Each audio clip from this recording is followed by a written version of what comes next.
Sir record. Okay, Padmavati హరే మాతాజీ కృష్ణ. చేయండి. ఓం నమో భగవతే వాసుదేవాయ. ఓం నమో భగవతే వాసుదేవాయ. ఓం నమో భగవతే వాసుదేవాయ. ఓం అజ్ఞానతిమిరాంధస్య జ్ఞానాంజనశలాకయ చక్షుర్మిలితం యేన తస్మై శ్రీగురవే నమః. శ్రీచైతన్య మనోభీష్టం స్థాపితం యేన భూతలే స్వయం రూపా గదా మహ్యం దదాతి స్వపదాంతికం. వందేహం శ్రీగురోః శ్రీయుతాపదకమలం శ్రీగురోన్ వైష్ణవాంశ్చ శ్రీరూపం సాగ్రజాతాం సహగణ రఘునాథాన్వితం తం సజీవం సాద్వైతం సావధూతం పరిజనా సహితం కృష్ణ చైతన్య దేవం శ్రీరాధా కృష్ణ పదాం సహగణ లలితా శ్రీ విశాఖాన్వితాంశ. నమ ఓం విష్ణుపాదాయ కృష్ణ భ్రష్టాయ భూతలే శ్రీమతే భక్తి వేదాంత స్వామి నితి నామినే. నమస్తే సారస్వతే దేవే గౌరవాణి ప్రచారిణి నిర్విశేష శూన్యవాది పాశ్చాత్య దేశతారిణి. నమో పాశ్చాత్య దేశతారిణి. నమో మహావదన్యాయ క్షేమ ప్రదాతే కృష్ణాయ కృష్ణ చైతన్య నామ్నే. నమో బ్రాహ్మణ్యాయ గౌరత్విషే నమః. గౌరతిషే నమః. హే కృష్ణ కరుణా సింధు హే దీనబంధు కృష్ణ కరుణా సింధో దీనబంధో జగత్పతే గోపేశ గోపికా కాంత రాధాకాంత నమోస్తుతే. తప్త కాంచన గౌరాంగీ రాధే వృందావనేశ్వరి వృషభానుసుతే. ప్రణమామి హరిప్రియే వాంఛాకల్పతరుభ్యశ్చ కృపా సింధుభ్య ఏవ చ పతితానాం పావనేభ్యో వైష్ణవేభ్యో నమో.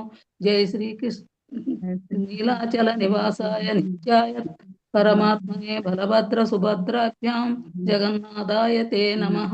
జై శ్రీకృష్ణ చైతన్య ప్రభు నిత్యానంద గదాధర శ్రీవాసాది గౌరవృంద. హరే కృష్ణ కృష్ణ కృష్ణ హరే హరే హరే రామ రామ రామ హరే హరే. హరే కృష్ణ. హరే కృష్ణ. ధన్యవాదాలు. సో మన మొదటి శ్లోకంలో గురువుకు ఉండవలసినటువంటి లక్షణాల గురించి తెలుసుకున్నాం. సో గురువు అనే వాళ్ళు ఏ విధంగా వాళ్ళ యొక్క ఇంద్రియాలను నియంత్రించుకోవడం జరుగుతుంది అని అనేసి. సో ఇంకొక సెకండ్ శ్లోకంలో అతి ముఖ్యమైనటువంటి విషయాలని మనం చర్చించుకోబోతున్నాం అన్నమాట. సో ఇక్కడ భక్తి ఎలా నాశనం అవుతుంది అని అనేసి. సో ఏం చేసినట్లయితే మనం చేసే భక్తి అనేది నాశనం అయిపోతుంది అని రెండవ శ్లోకంలో చెప్పారు. సో తర్వాత మూడో శ్లోకంలో వచ్చేసి భక్తి ఎలా పెంపొందించుకోవాలి అనేది చెప్పడం జరిగింది. నాలుగో శ్లోకంలో భక్తుల మధ్యలో ఎలాంటి సంబంధాలు ఉండాలి అనే విషయాల్ని చెప్పడం జరిగింది అన్నమాట. సో ఒక్కొక్క శ్లోకంలో ఒక్కొక్క విషయాన్ని మనకు తెలియజేస్తున్నారు శ్రీల రూప గోస్వామి.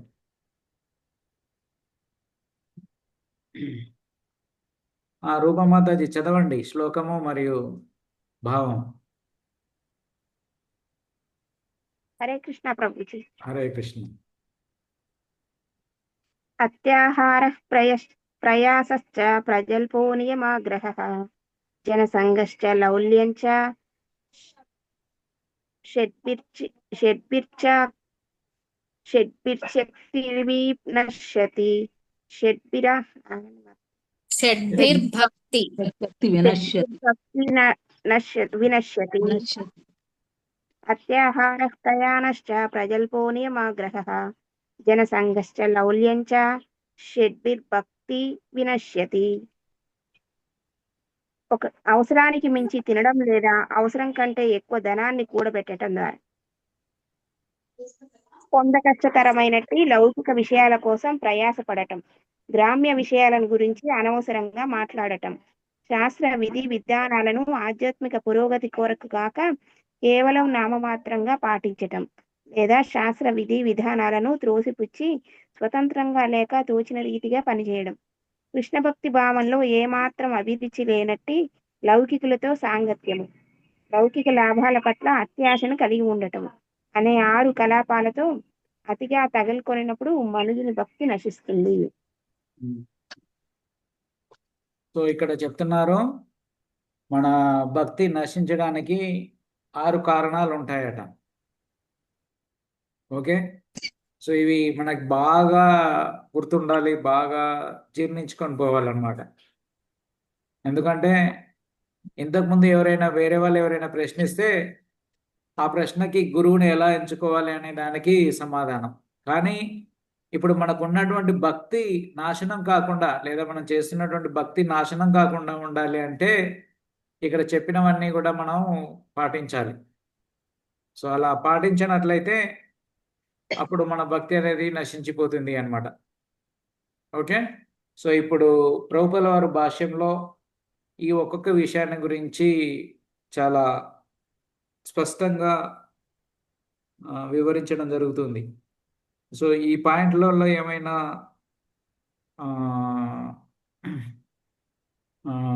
అర్థం కానివి ఉన్నాయా? లేవు ప్రభు. ఒకటి అత్యాహార, అవసరం. తర్వాతకి ప్రయాస చేయడం, నియమాగ్రహ, ప్రజల్ప ఇది 3వ పాయింట్. నియమాగ్రహ 4 నియమాలను అతిక్రమించడం, జనసంఘర్ష లౌల్యం, సో జనాలలో ఇదేంటి గ్రామ్యకథలు చెప్పడం, తర్వాతకి లౌల్యం, సో ఆసక్తి, కృష్ణ చైతన్యంలో ఆసక్తి లేకుండా ఉండడం, మరియు ప్రాపంచిక లాభాల పట్ల పేరాస కలిగి ఉండడం అనేది ఇక్కడ చెప్పడం జరిగింది. సో ఈ 6 కారణాల వల్ల మన భక్తి అనేది నశించిపోతుంది అనేసి చెప్తున్నారనమాట. ఓకే, సో ఇవి మనం జీవితాంతం గుర్తుపెట్టుకోవాలి. అప్పుడే మన భక్తి నశించకుండా కాపాడుకునేందుకు ప్రయత్నం చేస్తాం. లేకపోతే దీంట్లో ఏ ఒక్క విషయాన్ని మనం నెగ్లెక్ట్ చేసినా, లేకుంటే దాన్ని ఇది పట్టించుకోకపోయినా కానీ మనకు తెలియకుండానే మన భక్తి అనేది నశించిపోతుంది అన్నమాట. ప్రభు ఇప్పుడు ఒక్కొక్క దానికి ఒక్కొక్క పేరు చెప్పారు కదా, అది ఒక్కసారి చెప్తారా? 3వది ప్రజల్పాద గుర్తుంది. అత్యాహారం ఒకటి. ఏం ప్రభుజీ? అత్యాహారమా? అత్యాహారం. నియమ ఆగ్రహ అంటే ప్రభుజీ నియమ నిబంధనల విషయంలో అధిక ఆసక్తి, అది మంచి విషయమే కదా. ఇంకోటి నియమాలను ఎక్కువ ఉపేక్షించడం కూడా. రెండవది ప్రయాస ప్రభుజీ. అంటే ఎక్కువ ఆసక్తి ఉండకూడదు, ప్లస్ నిర్లక్ష్యము ఉండకూడదనా ప్రభుజీ ఇక్కడ? అంటే ఇక్కడ చెప్తున్నారు కదా, ఏమని చెప్తున్నారు? ఆధ్యాత్మిక అభివృద్ధి కోసం కాక కేవలం అనుసరించడం కోసమే మత గ్రంథోక్తులైన నియమ నిష్ఠలను ఆచరించడం. ఇక్కడ ఇది చెప్పారు కాబట్టి అది పాటించడం, అంతేకాని మనకేదో భక్తిలో పురోభివృద్ధి సాధించాలని కాదు. కొంతమంది అలా ఉంటారనమాట. ఇంకొంతమంది ఏంటంటే విద్యుక్తమైన నియమ నిష్టలను విడిచిపెట్టి స్వతంత్రంగా అంటే ఇష్టం వచ్చినట్లు వర్తించడం. అక్కడ చెప్పారులే కానీ వీళ్ళు పాటించట్లేదు కదా, మనం కూడా పాటించకుండా ఏం కాదు అనేసి అలా ఉండడం అన్నమాట. సో 2 ఎక్స్ట్రీమ్స్, అంటే 2 చివరలు అనమాట. ఒకవైపు ఏమో టూ మచ్గా అక్కడ చెప్పిన దాన్ని ఇట్లా చెప్పినట్టుగా పాటించడం. ఇంకోటేమో అసలు ఆ శాస్త్రాలను పట్టించుకోకుండా ఉండడం. అది అతి ఉండొద్దు, అనావృష్టి, అతివృష్టి అనావృష్టి కాకుండా మీడియంగా ఉండాలి. సో రెండవది ప్రయాస ప్రభుజీ. రెండవది, ఫస్ట్ది అత్యాహారము, రెండవది ప్రయాస, ఎక్కువగా శ్రమ చేపడడం, మూడవది వచ్చేసి ప్రజల్ప అంటే అనవసరంగా మాట్లాడడం, 4వది వచ్చేసి నియమాగ్రహ, అంటే నియమాలను అతిక్రమించడం కానీ లేదా ఎక్కువగా రిజిడ్గా ఉండడం కానీ, మరియు జనసంఘ అంటే లౌకిక వ్యక్తులతో సహవాసాన్ని కొనసాగించడం, లౌల్యం అంటే అధికమైనటువంటి లౌల్యం ఇంకొకటి అధికమైనటువంటి కోరిక అనమాట. సో ఈ 6 విషయాలు మన భక్తిని నాశనం చేస్తాయి. సో మనం ఏ విషయాలు చేసినా కానీ అంటే ఈ 6 కిందకే వస్తాయి. మన భక్తి నాశనం అయిపోతుంది లేదా మన భక్తి తగ్గిపోతుంది అని అంటే, సో దాంట్లో ఇందులో ఏదో ఒకటి చేస్తే మన భక్తి అనేది పోతుంది అన్నమాట.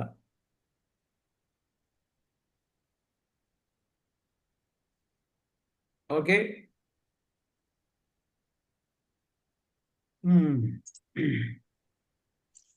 సో ఎవరు చదువుతారు అనువాదం? ఈ 6 ఏ ఒక్కటి చేసినా గానీ భక్తి నశిస్తుందా ప్రభుజీ?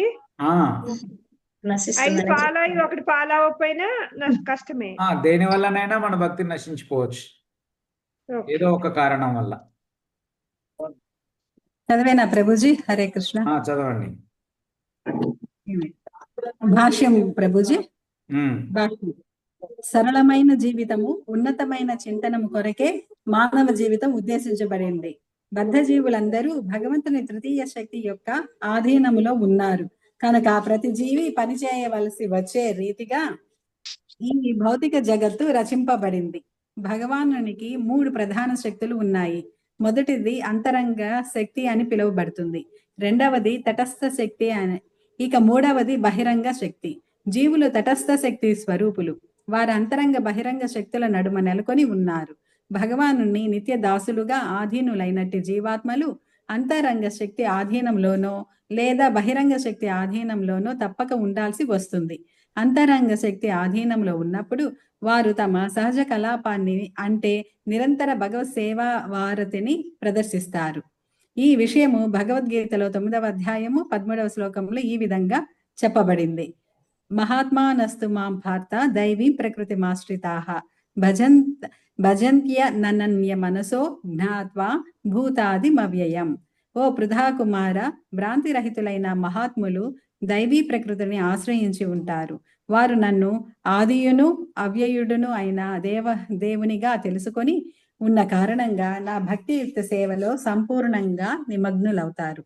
మహాత్ముడనే పదము సంకుచిత మనస్కులను గాక విశాల మనస్సు కలవారిని సూచిస్తుంది.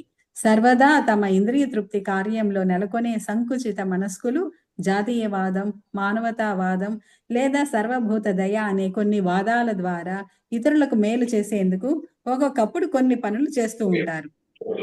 తమ కుటుంబ సభ్యులు, జాతి వారు లేదా తమ సంఘము వారు జాతీయమైన 19 మాతాజీ. 11వ పేజీ మాతాజీ. నా బుక్ లో 20వ పేజీ మా శ్లోకం 2 మా. అవును 20. 2వ శ్లోకము భాష్యం చదువుతున్నాను. 3వ పేరా అనుకోండి. 3వ పేరా చూడండి. నా పేజీ వచ్చి నా బుక్ లో 20వ పేజీ. 2వ పాఠం మాతాజీ మనం చదువుకునేది. అందులో మహాత్మానస్తు మాం పార్థ ఆ శ్లోక అయిపోయిన తర్వాత పేరా చదువుతున్నారు. 2వ పేరా దొరికిందా మాతాజీ? భక్తిరసామృతమేగా మాతాజీ. ఉపదేశామృతం. ఉపదేశామృతం. సరే మా ఉందమ్మా బుక్? నా దగ్గర లేదులేండి అదే. సరే అమ్మా వినండి. మహాత్ముడనే పదము సంకుచిత మనస్కులను గాక విశాల మనస్సు కలవారిని సూచిస్తుంది. సర్వదా తమ ఇంద్రియ తృప్తి కార్యంలో నెలకొనే సంకుచిత మనస్కులు జాతీయవాదం, మానవతావాదం లేదా సర్వభూత దయ అనే కొన్ని వాదాల ద్వారా ఇతరులకు మేలు చేసేందుకు ఒకప్పుడు కొన్ని పనులు చేస్తూ ఉంటారు. తమ కుటుంబ సభ్యులు, తమ జాతి వారు లేదా తమ సంఘము వారు జాతీయమైన అంతర్జాతీయమైన వంటి ఇతరుల ఇంద్రియ తృప్తి కొరకు వారు తమ ఇంద్రియ తృప్తిని కూడా నిరసిస్తారు. నిజానికి ఇదంతా వ్యక్తిగతం నుండి జాతికి, జాతి నుండి సంఘానికి విస్తరించే ఇంద్రియ భోగం మాత్రమే. భౌతిక దృష్ట్యా ఇదంతా మంచిగానే ఉండవచ్చును గాని ఈ పనులకు ఎటువంటి ఆధ్యాత్మిక విలువ లేదు.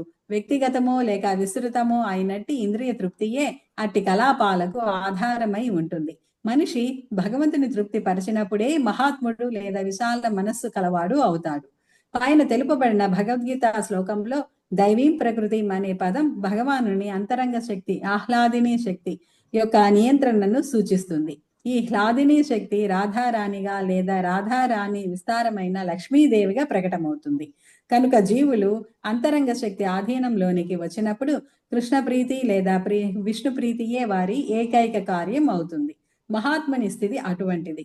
మనిషి మహాత్ముడు కాకపోతే దురాత్ముడే, సంకుచిత మనస్కుడే అయి ఉంటాడు. అటువంటి సంకుచిత మనస్సు కలిగిన దురాత్ములు భగవానుని బహిరంగ శక్తి మహామాయ ఆధీనంలో ఉంచబడతారు. నిజానికి ఈ భౌతిక జగత్తు చాలు చాలు. హరే కృష్ణ ప్రభుజీ. సో ఇక్కడ 3 శక్తుల గురించి వివరించడం జరిగింది. సో ఒకటి అంతరంగిక శక్తి, రెండవది బహిరంగ శక్తి, మూడవది తటస్థ శక్తి అన్నమాట. సో ఈ జీవులు అనే వాళ్ళు తటస్థ శక్తికి సంబంధించిన వారు అని చెప్పడం జరుగుతుంది.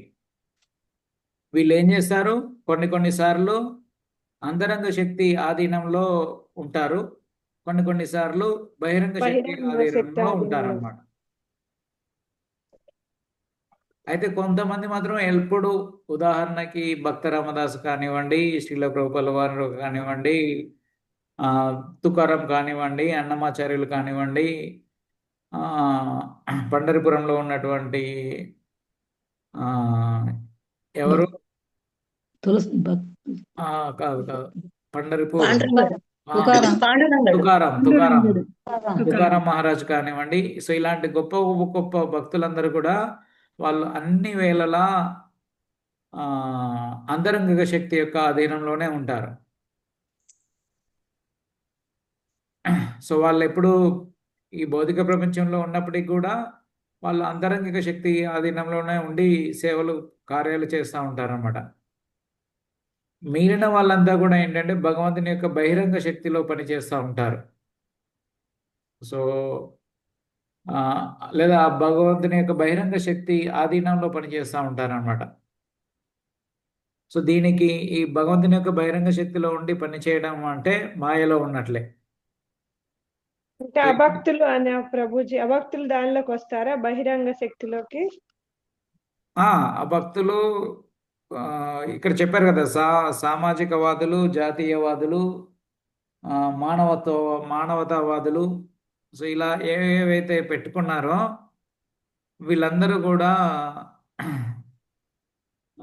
బహిరంగ శక్తికి కింద పనిచేస్తున్నట్లే. ఓకే. సో భౌతికంగా పేరు ప్రతిష్టల కోసం వాళ్ళు చేసే కార్యక్రమాలు ఏమైనా కానీ పేరు ప్రతిష్టలనే కాదు, దేనికోసమైనా. ఇప్పుడు ఒక జాతి కోసం అనేసి ఇక్కడ ఉదాహరణలు ఇస్తున్నారు కదా. దేశం కోసం కానీ, దేశం కోసం జాతి కానీ, కోసం. ఇప్పుడు మనకి తెలుగు రాష్ట్రం కావాలి అని అనేసి ఎవరు, తెలంగాణ కావాలి అని కేసీఆర్, ఇది కాదు, దానికంటే ముందు అసలు తెలుగు రాష్ట్రాలు కావాలి అని అనేసి పొట్టి శ్రీరాములు ఆయన నిరాహార దీక్ష చేశారు. 61 రోజులు నిరాహార దీక్ష చేశారు. సో తర్వాతకి భారతదేశం స్వాతంత్రం కోసం ఎంతో మంది వాళ్ళు ప్రాణత్యాగాలు చేశారు. సో ఇవన్నీ చూడడానికి బాహ్యంగా చూసినట్లయితే అవి చాలా మంచి కార్యాలుగా కనిపించవచ్చు. కానీ వాళ్ళు బహిరంగ శక్తి ఆధీనంలో ఉండి చేసిన కార్యక్రమాలేనా ప్రభు అవన్నీ? అవన్నీ బహిరంగ శక్తి ఆధీనంలో ఉన్నటువంటి చేసే. కానీ ఇవన్నీ కూడా ఆధ్యాత్మికంలో చూసినట్లయితే అవన్నీ కూడా విలువలేనటువంటివి. ఓకే.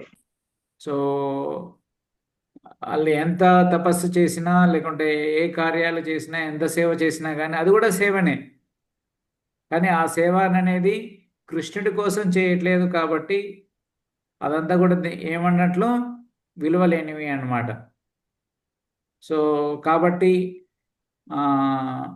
ఈ విలువలేని సేవలు చేయకూడదు, లేదా ఆ విలువలేని సేవలని గొప్ప సేవలుగా తలించకూడదు అన్నమాట. ప్రభుజీ, మరి వాళ్ళు చేయటం వల్లనే కదా ప్రభుజీ అలా భారతదేశంలో బ్రిటిష్ వాళ్ళ పాలన లేకుండా మనందరం ప్రశాంతంగా ఉంటున్నాం. అప్పుడు మనం భక్తి చేసుకోవడానికి కూడా మనకు అవకాశం ఉండకపోయేదిగా ప్రభుజీ. వాళ్ళు అట్లా చేసుకొని ఇచ్చేవాళ్ళు కాదు కదా. అంటే ఇప్పుడు శ్రీల భక్తి సిద్ధాంత సరస్వతి ఠాకూర్ ఆయన స్వాతంత్రం రాకముందే గురువు 64 మఠాలు ఏర్పాటు చేశారు.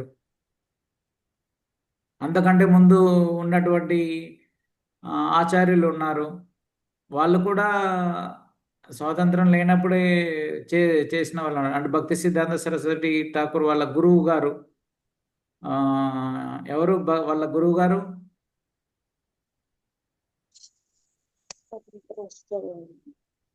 సరస్వతి భక్తి సిద్ధాంత సరస్వతి ఠాకూర్ వాళ్ళ గురువు. అమ్మో, మనకి అన్ని బాగా తెలియదు.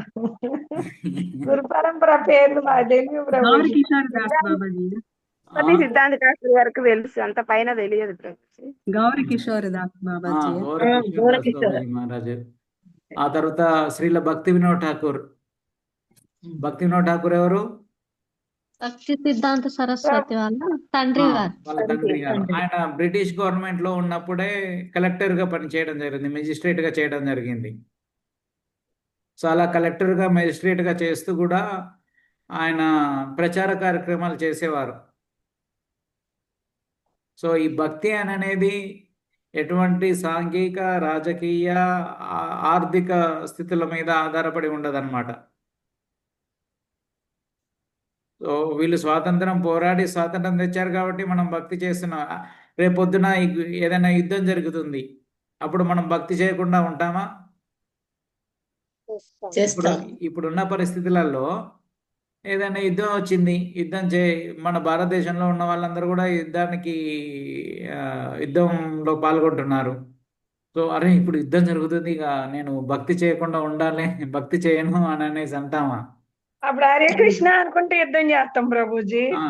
మనల్ని సైన్యంలో పెడితే వంటలో ఉండాలంటే మనల్ని కూడా జపం, మన భక్తి మనం చేసుకుంటూ యుద్ధంలో పాల్గొంటాం. అంతేగాని యుద్ధం చేయకుండా అదేంటి దానివల్ల మన భక్తిని నిలిపేయద్దు.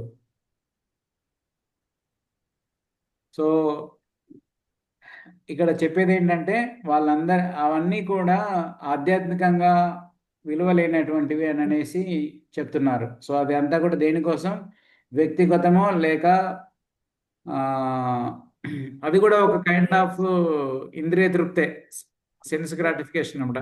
నేను నా దేశం కోసం ప్రాణాలు ఇచ్చాను, లేకుంటే నేను నా దేశం కోసం పోరాడాను, లేకుంటే నేను నా జాతి కోసం పనులు చేశాను, ఉంటాయి కదా. ఈ మధ్య మరీ ఎక్కువైపోయాయి ఎవరి వాళ్ళవి గ్రూపులు. సో ఆ గ్రూపులలో వాళ్ళ ప్రెసిడెంట్, సెక్రటరీ, ఇలా రకరకాలు ఉంటాయి. ఇక మన గ్రూప్లో వాళ్ళని బాగు చేయాలి. అరే నువ్వు ఎంతసేపటికి వాడు ఎలా డబ్బులు సంపాదించాలి అనే ఆలోచిస్తున్నారు. కానీ అసలు నిజంగా డెవలప్మెంట్ చేయడం అంటే ఏంటి? ఆధ్యాత్మికంగా ప్రగతి సాధించే విధంగా ఉండాలి. కానీ ఎంతసేపటికి వాళ్ళు అది కావాలి, డెవలప్ కావాలి, ఇది కావాలి, లేకుంటే మనం డెవలప్ అయిన వాళ్ళందరం కలిసి మంచిగా నువ్వు ఆ పొజిషన్లో ఉన్నావు, నువ్వు ఈ పొజిషన్లో ఉన్నావు, ఈయన ఆ సేవలు చేస్తున్నాడు ఈ దేశానికి, లేకుంటే ఈ రాష్ట్రానికి, ఈ జిల్లాకి అని పొగిడి ఎంజాయ్మెంట్ చేయడం కాదు. అదే కదా జరిగేది.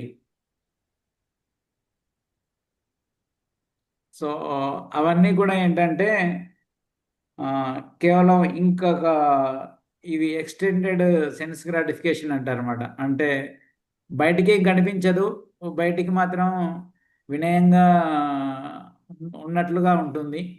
కానీ లోపల జరిగేది ఏంటంటే వాళ్ళ యొక్క ఇంద్రియ తృప్తి.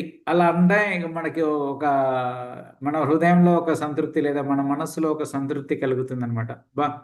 మా వాళ్ళు నన్ను 10 మంది గుర్తించారు, లేకుంటే నన్ను 10 మంది పొగిడారు అని అనేసి వాళ్ళకు ఒక ఆనందం అనమాట. కానీ అవన్నీ ఏంటివి? కేవలం ఇంద్రియ తృప్తి అని అనేసి అంటున్నారు అనమాట. సో భగవంతుని ఇంద్రియాలను తృప్తిపరిచినప్పుడే ఎవరైనా మహాత్ములని కానీ విశాల హృదయాలని కానీ పేర్కొనగలరు. సో ఎప్పుడైతే భగవంతుని ఇంద్రియాలు తృప్తి చేస్తారో వాళ్ళు మాత్రమే విశాలమైనటువంటి హృదయము లేదా విశాలమైనటువంటి మనస్సు కల వాళ్ళు. సో మిగిలిన వాళ్ళంతా కూడా వాళ్ళ స్వలాభం లేదా స్వ ఇంద్రియ తృప్తి కోసం చేస్తున్నారు. సో అది అంతా కూడా విలువలేనటువంటిది అని అనేసి చెప్తున్నారన్నమాట. సో కృష్ణుని లేక విష్ణువు తృప్తిపరచడమే ఏకైక వ్యాపారం, ఏకైక లక్ష్యం. మహాత్ముల స్థితి ఇలాంటిది. మహాత్ముడు కానివాడు దురాత్ముడు అనగా దుష్ట మనస్కుడు. అటువంటి సంకుచిత మనస్తత్వం గల దురాత్ములు భగవంతుని బాహ్య శక్తి అంటే మహామాయ వశంలో పడిపోతారు. సో అలా ఉన్న వాళ్ళందరూ కూడా భగవంతుని యొక్క బహిరంగ శక్తిలోనే పనిచేస్తున్నట్లుగా అర్థం చేసుకోవాలి. సో భగవంతుని యొక్క బహిరంగ శక్తిలో పనిచేస్తున్నారంటే ఏంటి? ప్రకృతి మాయలో త్రిగుణాలు ఉంటాయి. మాయలో సత్వగుణము, రజోగుణము, తమ గుణంలో పనిచేస్తున్నట్లే అన్నమాట. Okay, next. హరే కృష్ణ ప్రభుజీ, నేను చదువుతాను, నిన్న చదవలే. హరే కృష్ణ. నిజానికి భౌతిక ప్రపంచంలోని జీవులందరూ మహామాయ ఆధీనంలోనే ఉంటారు. వారిని త్రివిధ క్లేశాలకు గురి చేయుటయే ఆమె పని. అవి అధిదైవిక క్లేశము, దేవతల చేత కలిగించబడే అనావృష్టి, భూకంపాలు, తుఫాన్ల వంటి బాధలు. అధిభౌతిక క్లేశము, శత్రువులు, క్రిములు మున్నగు ఇతర జీవుల చేత కలిగించబడే బాధలు. ఆధ్యాత్మిక క్లేశము, మన శరీరం వలన లేక మనసు వలన కలిగే బాధలు. ఉదాహరణకు మానసిక, శారీరక దౌర్బల్యాలు. దైవ భూతాత్మ హేతవః, బాహ్యశక్తికి వశమై ఉండడం వలన ఈ త్రివిధ క్లేశాలకు గురి అయిన బద్ధజీవులు వివిధ కష్టాలను అనుభవిస్తారు.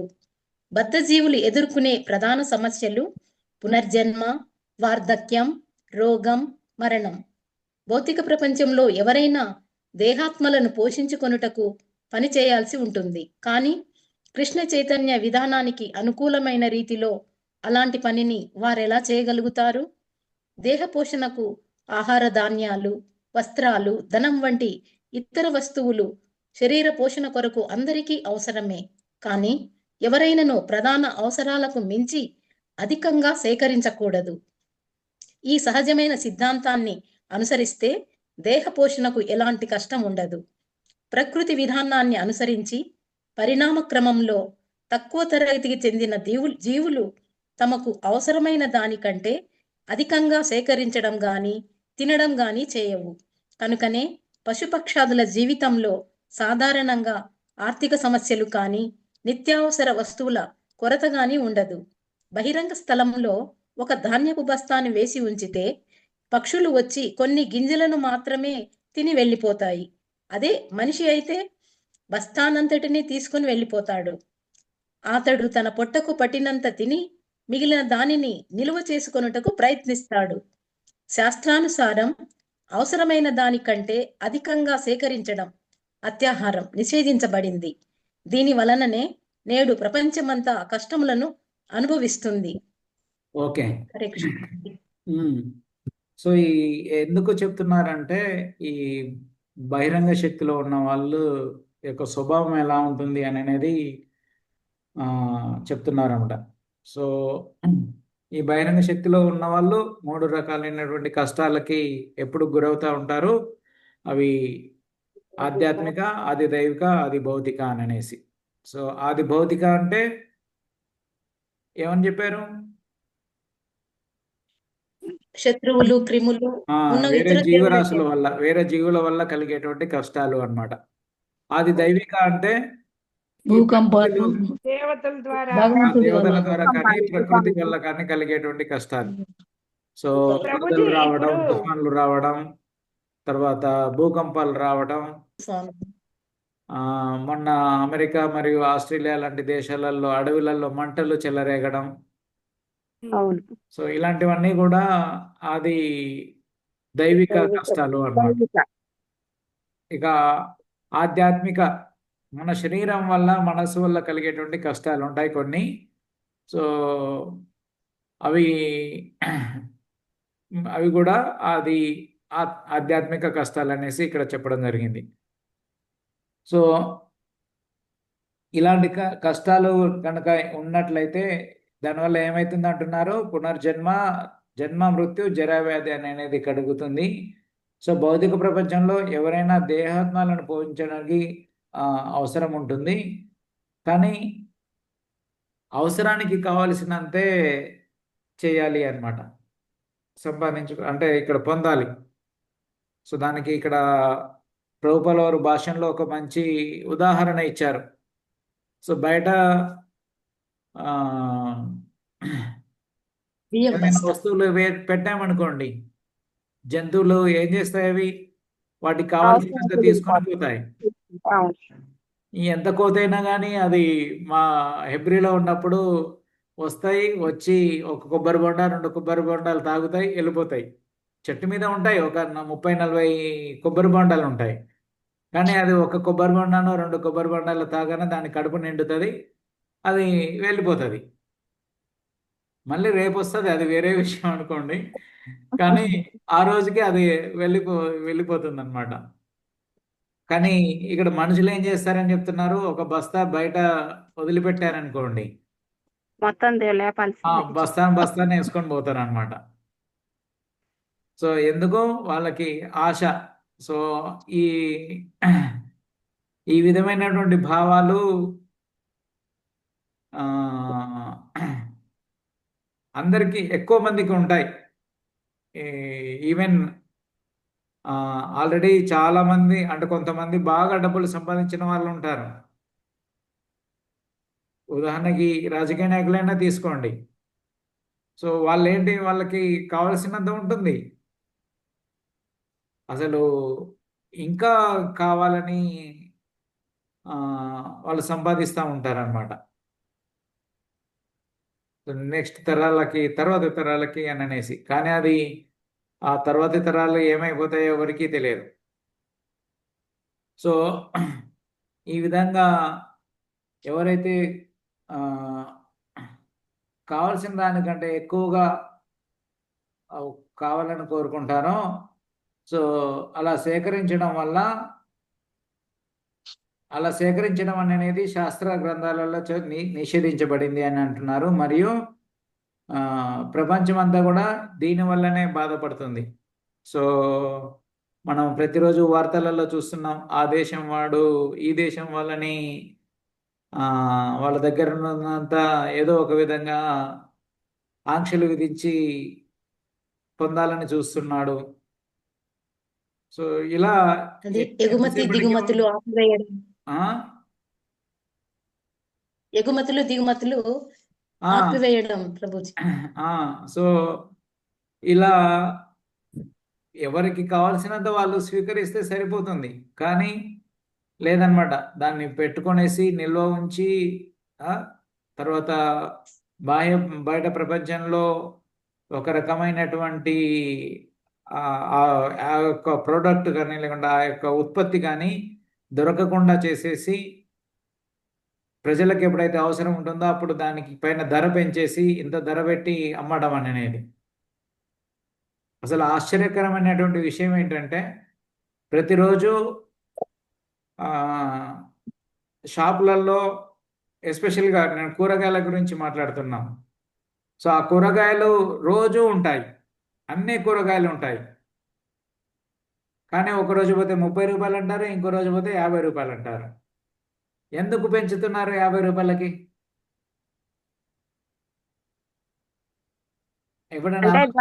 సరఫరా తక్కువ ఉన్నప్పుడు దాని రేటు పెరుగుతుంది. అలా ఏం లేదమ్మా, ఆయన దగ్గర ఎప్పుడు అదే 10 కిలోల టమాటాలే అమ్ముతాడు వాడు, ఆ షాపోడు.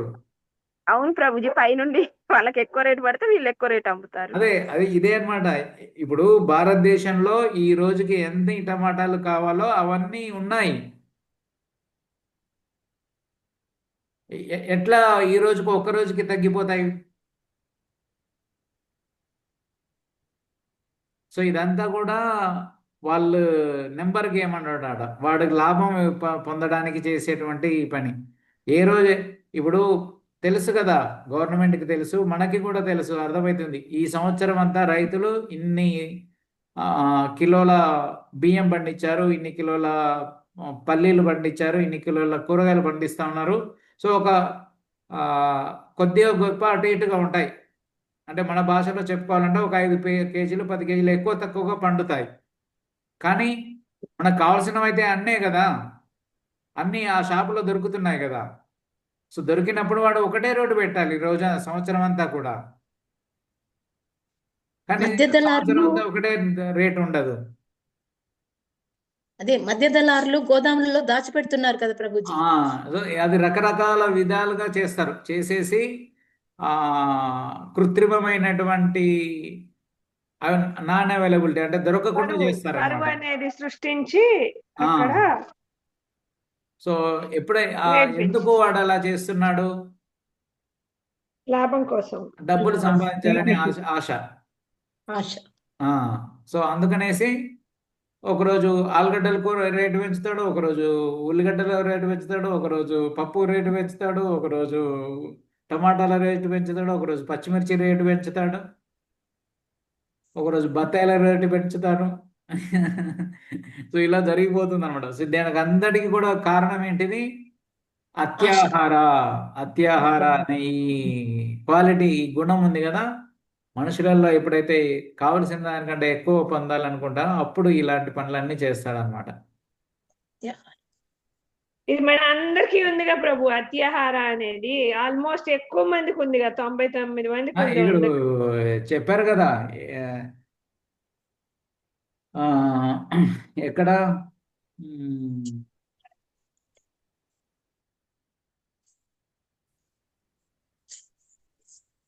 పరిణామాశ్రమంలో నిమ్న స్థాయిలో ఉన్నట్టు జీవులు ప్రకృతి ఏర్పాటును అనుసరించి అవసరానికి మించి తినవు.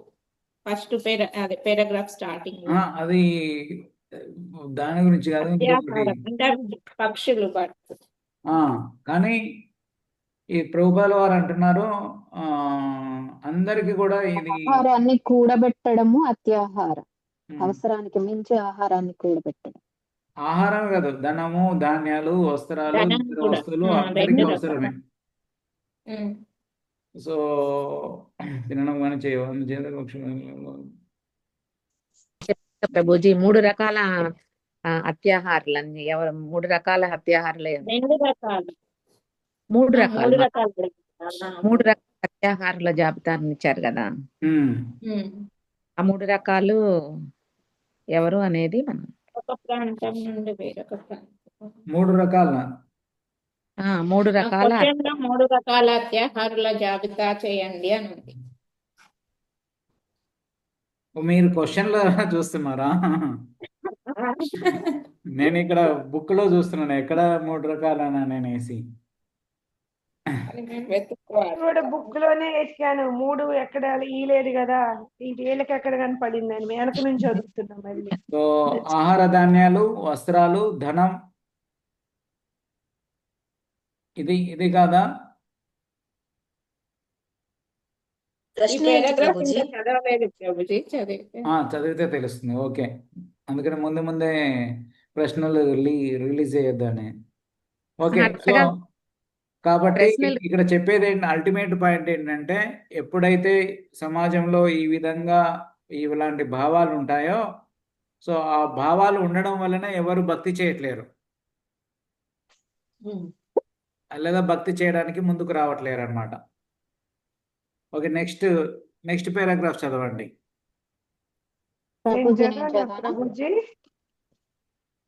రోజా మాత చదువుతాను. Okay Prabhuji, thank you. అవసరానికి మించి కూడబెట్టడము తినడం కూడా ప్రయాసను కలిగిస్తుంది. ప్రపంచంలో ఏ భాగంలోనైనా ఎవడైనా సరే కొద్దిగా భూమిని, పాలిచ్చే ఆవును కలిగి ఉంటే భగవంతుని ఏర్పాటుచే ప్రశాంతంగా జీవించగలడు. మనిషి జీవికను సంపాదించుకోవడానికి ఒక ప్రాంతం నుండి వేరొక ప్రాంతానికి వెళ్ళవలసిన అవసరమే లేదు. ఎందుకంటే ఉన్న చోటనే అతడు ధాన్యాన్ని పండించుకోవచ్చును, ఆవు నుండి పాలను పొందవచ్చును. అది అన్ని ఆర్థిక సమస్యలను పరిష్కరిస్తుంది. అదృష్టవశాత్తుగా మనిషికి కృష్ణ భక్తి సాధనకై, అంటే భగవంతుని తెలుసుకోవడానికి, భగవంతునితో గల సంబంధాన్ని తెలుసుకోవడానికి, జీవిత చరమ లక్ష్యమైన భగవత్ ప్రేమను తెలుసుకోవడానికి ఉన్నతమైన మేధస్సు ఇవ్వబడింది. కానీ దురదృష్టవశాత్తుగా నామమాత్ర నాగరిక మనిషి భగవద్ అనుభూతిని పట్టించుకొనక అవసరానికి మించి కూడబెట్టి జిహ్వాజాపల్యాన్ని తీర్చుకోవడానికే తన మేధస్సును ఉపయోగిస్తున్నాడు. భగవంతుని ఏర్పాటుచే ప్రపంచ జనులందరికీ సరిపోయేటంత ధాన్యాన్ని, పాలను ఉత్పత్తి చేయడానికి తగినంత ఏర్పాటు ఉంది.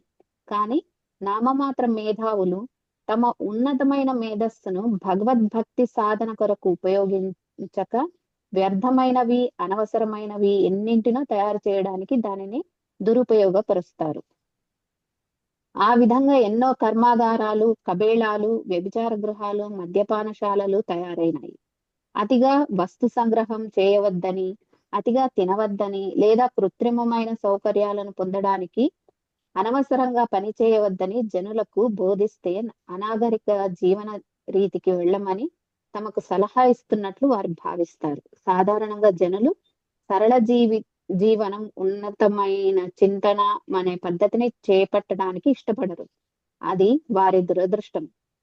మానవ జీవితం ఓకే భగవద్ చాలు అనుభూతి. చాలు. సో ఇక్కడ ప్రభుపాల్ వారు ఒక మంచి విషయాన్ని చెప్తున్నారు అన్నమాట. సో ఏమంటున్నారు, మనకి కావలసినవన్నీ కూడా కొంత భూమి, కొంత కొన్ని ఆవులను ఉన్నట్లయితే మనకు కావాల్సిన అవసరాలన్నీ తీర్చుకోవచ్చు. సో కానీ ఇవి ఇలా ఉండడానికి ఎవరు కూడా ఇష్టపడరు, లేదా అలా ఎవరు కూడా పాటించట్లేదు అనమాట కలియుగంలో. సో అందరికీ భగవంతుడు తెలివిని ఇచ్చాడు, కానీ ఆ తెలివిని దేనికి ఉపయోగిస్తున్నారు? కర్మాగారాలలో పని చేయడానికి, నాకంటే ఎక్కువ మీకే బాగా కంపెనీలలో తెలుసు. జాబులు చేయడానికి, ఆ సాఫ్ట్వేర్లు, హార్డ్వేర్లు, ఏదైనా ఏదైనా కానీ ఇక దీని కిందకే వస్తుంది అనమాట. సో ఇవన్నీ చేసేసి అసలు భక్తికి సంబంధించినటువంటి విషయాన్ని పూర్తిగా నిర్లక్ష్యం చేయడం కానీ అసలు పూర్తిగా వాళ్ళ జీవితంలో నుంచి తొలగించేస్తున్నారు. సో ప్రభుపాల్ వారు అనేక సందర్భాలలో, చాలా ప్రవచనాలలో ఈ విషయాన్ని చెప్తున్నారనమాట. సో ఏమని, ఇలాంటి కర్మాగారాలు తెరవడం, జంతువధశాలలు తెరవడం, మద్యం అమ్మే దుకాణాలు తెరవడం, సో ఇవన్నీ కూడా ఏ సిటీలో చూసినా ఇవే ఉన్నాయి. అవునా కదా? వీధికి ఒకటి ఉంది ప్రభుజీ, సిటీలో ఏంటి బజార్కి ఒకటి ఉంది. ఉదాహరణకి మన ఖమ్మంలో ఎన్ని హోటళ్ళు ఉంటాయి, లేదా ఎన్ని బట్టల దుకాణాలు ఉన్నాయి, షాపులు, చికెన్ షాపులు, మటన్ షాపులు. సో హాస్పిటల్ అది ఏంటి, మన ఫుల్ జెడ్పీ సెంటర్ నుంచి బస్ స్టాండ్ దాకా రెండు పక్కల హాస్పిటల్ హాస్పిటల్ మధ్యలో నుంచి నడిచి వెళ్ళినట్టుగా ఉంటుంది అనమాట. అంటే ఆ బండి మీద వెళ్ళినా కానీ ఎటు తల తిప్పినా అటు తల తిప్పినా కానీ రెండు పక్కల ఓన్లీ హాస్పిటల్లే ఉంటాయి. ఆ రోడ్డు మీదనే కానీ వెనక పక్క కూడా అన్ని అవే ప్రభుజీ. లోపల సందులాల్లోకి వెళ్ళినా కానీ హాస్పిటల్లే ఉంటాయి అన్నమాట. అంటే ఎంతమంది అనారోగ్యాన్ని పాలవుతున్నారు. అసలు దీని గురించి, అసలు ఆరోగ్యంగా ఉండడానికి ఏమైనా చేయాలా, ఎప్పుడు జబ్బులు వచ్చినాక ఏం చేయాలని ఆలోచిస్తున్నారు, కానీ అసలు ఆరోగ్యంగా ఉండడానికి ఏం చేయాలి అనేది ఎవరు ఆలోచించట్లేదు. సో ఇవన్నీ కూడా ఏంటంటే మనకు ఉన్నటువంటి ఆ తెలివిని భక్తి మార్గం వైపు మరల్చకుండా ఉన్నట్లయితే ఇలాంటి జీవితాన్ని గడపాల్సి వస్తుంది అన్నమాట. సో శ్రీల ప్రభుపాల వారు అంటారు, ఇన్ని నట్స్ బోల్టులు కర్మాగారాలలో తయారు చేసేది ఏంటిది? పనిముట్లే, నట్లు, బోల్టులు. సో ఇవన్నీ తింటారా ఎవరైనా? ఎవరు తినరు. అందరికి కావాల్సింది ఏంటి? లాస్ట్కి చివరికి ఆహారం, 2 పూటల 3 పూటల ఫుడ్ కావాలంతే. సో ఇంకోటి, ఇంటికాడ ఉండి పొలం పనులు చేసుకొనేసి కొంతమంది, అందరని కాదు కొంతమంది చెప్తున్నామట, అలా చేయకుండా ఇక్కడ వచ్చి నైట్ వాచ్మెన్గా పనిచేస్తూ ఉంటారు, సెక్యూరిటీ గార్డ్. ఆ పెద్ద పెద్ద షాపింగ్ మాల్స్ ఇక్కడ కూడా కొంతమంది ఉంటారు. ఇక హైదరాబాద్ అట్లాంటి వాటి ప్లేస్లలో చూస్తే ప్రతి బిల్డింగ్, లేకుంటే ప్రతి హాస్పిటల్, ప్రతి మాల్ దా వాళ్ళదే ఒక పెద్ద ఒక 20-30 మంది ఉంటారేమో ఎంప్లాయీస్. వీడు రాత్రి ఆడకొచ్చి ఒక్కడు నిలబడి నిద్రపోకుండా ఆ, రాత్రి అంతా మేల్కొని ఆడ ఉండి అంతా తీరా సరే ఏమన్నా లక్షలు సంపాదిస్తానా అంటే అంత రాత్రులు మేల్కొని ఏం లేదు. వాళ్ళు ఇచ్చేది ఎంత? అదే 10,000 15,000. అంటే ఆ మాత్రం కూడా వాళ్ళకి గ్రామాల్లో ఉపాధి దొరకకనే కదా ప్రభుజీ వచ్చేది వాళ్ళు. లేదు అమ్మ, అదన్నీ ఒట్టి ఆ, దొరుకుతుంది మాతాజీ వాటిని కష్టపెట్టలేక. అదే. ఆమె ఎందుకు దొరకదు ఊర్లలో? అవసరం లేదు అంతా. ఉన్నదేదో 3 పూటలు తిని హరే కృష్ణ జపం భక్తి చేసుకుంటా ఉంటే చాలు. ముందు ఊర్లో ఉండడానికి ఆ, ఇష్టపడట్లేదు కదా. అది ఊళ్ళో ఉండడానికి ఇష్టపడట్లేదు. సిటీలో ఊళ్ళో ఏదో ఉండి ఉండి ఉండి ఉందామని ఒళ్ళు వంచడానికి ఇష్టపడట్లేదు. ఇష్టపడట్లేదు. ఇక్కడ ఏంటి, ఇక్కడ ఉంటే వచ్చిన వాడు ఏదో వచ్చిన డబ్బులతో వాడు కూడా ఇంద్రియ తృప్తి చేయాలి కదా, ఎంజాయ్ చేయాలి కదా. సో వాడి స్థాయిలో వాళ్ళు ఎంజాయ్మెంట్ చేస్తారు. వాళ్ళు సినిమాలకి, షికార్లకి, హోటళ్ళకి చేయాలి కదా. సో అందుకనేది వాడి స్థాయిలో వాడు చేయడానికి అదొక ఉద్యోగం చేసుకుంటూ అంత కష్టపడుతుంది. ఏదో తక్కువ మంది ఉండొచ్చేమో. మీరు పూర్తిగా మిమ్మల్ని మీరన్న వాటిని తొలగి ఇది చేయట్లేదు, తిరస్కరించట్లేదు. కొందరికి అవసరం ఉండొచ్చు అలా ఈ ఊర్లో ఏమీ లేకుండా ఉండేవాళ్ళు. కానీ ఊర్లో ఉండి కూడా ఒకవేళ అది కూడా లేకపోయినా కానీ ఊర్లో ఉన్నటువంటి ఎన్ని భూములు ఖాళీగా ఉంటున్నాయి పంటలు పండించడానికి. ఏమన్నంటే ఊరికే ఆ పత్తి మిర్చి వేస్తారు. ఎంత పత్తి కావాలి? ఆల్రెడీ ప్రభుజీ అందరి దగ్గర బట్టలు ఉన్నాయి. మన భారతదేశంలో ఎన్నో వనరులు ఉన్నాయి, ఎన్నో ఆ, అవకాశాలు ఉన్నాయి. ఇప్పుడు అమెరికాలు పరిగెత్తి కానీ రావట్లేదు. తగినంత భూజలం దొరకట్లేదు, వాటర్ ఉండట్లేదు అని అందరు వదిలేస్తున్నారు కదా లేదు ప్రభుజీ. లేదు, ఇవన్నీ కరెక్ట్ అయిన ఇది కాదు. సో మీరు రికార్డు చూడండి. ఒక 20 సంవత్సరాల వర్షం ఎలా ఉందో చూడండి. 20 సంవత్సరాల క్రితం ఎంత వర్షం పడుతుంది, ఇప్పుడు ఎంత వర్షం పడుతుంది. సో మనకి వాటిని ఎలా ఉపయోగించుకోవాలి అని అనేది మనం చేయట్లేదు. సో అందువల్ల నీళ్లు లేవని సాకులు చెప్తున్నారు, లేకుంటే ఇది లేదు అది లేదు. సో ఆ నీళ్లు లేనప్పుడు మరి ఎలా నీళ్లు ఇది చేసుకోవాలి అనేది ఆలోచించుకోవాలి. కానీ అసలు అలా జరుగుతుందా? భగవంతుడు అలా చేస్తాడా? లేదు. మన తెలంగాణలో దాదాపుగా ప్రతి సంవత్సరం కూడా మీరు ఒక 20 కానీ 30 సంవత్సరాల రికార్డు చూడండి. మన దగ్గర నమోదయ్యే వర్షపాతం ఎంత అంటే 700 mm రెయిన్ఫాల్ ఉంటుంది. సో ఆ 700 mm రెయిన్ఫాల్ ఈజ్ సఫిషియంట్ మన పంటలు పండించడానికి.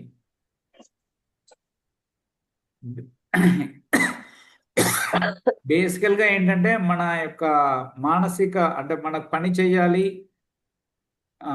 అనే భావాలు లేవన్నమాట ఇప్పుడు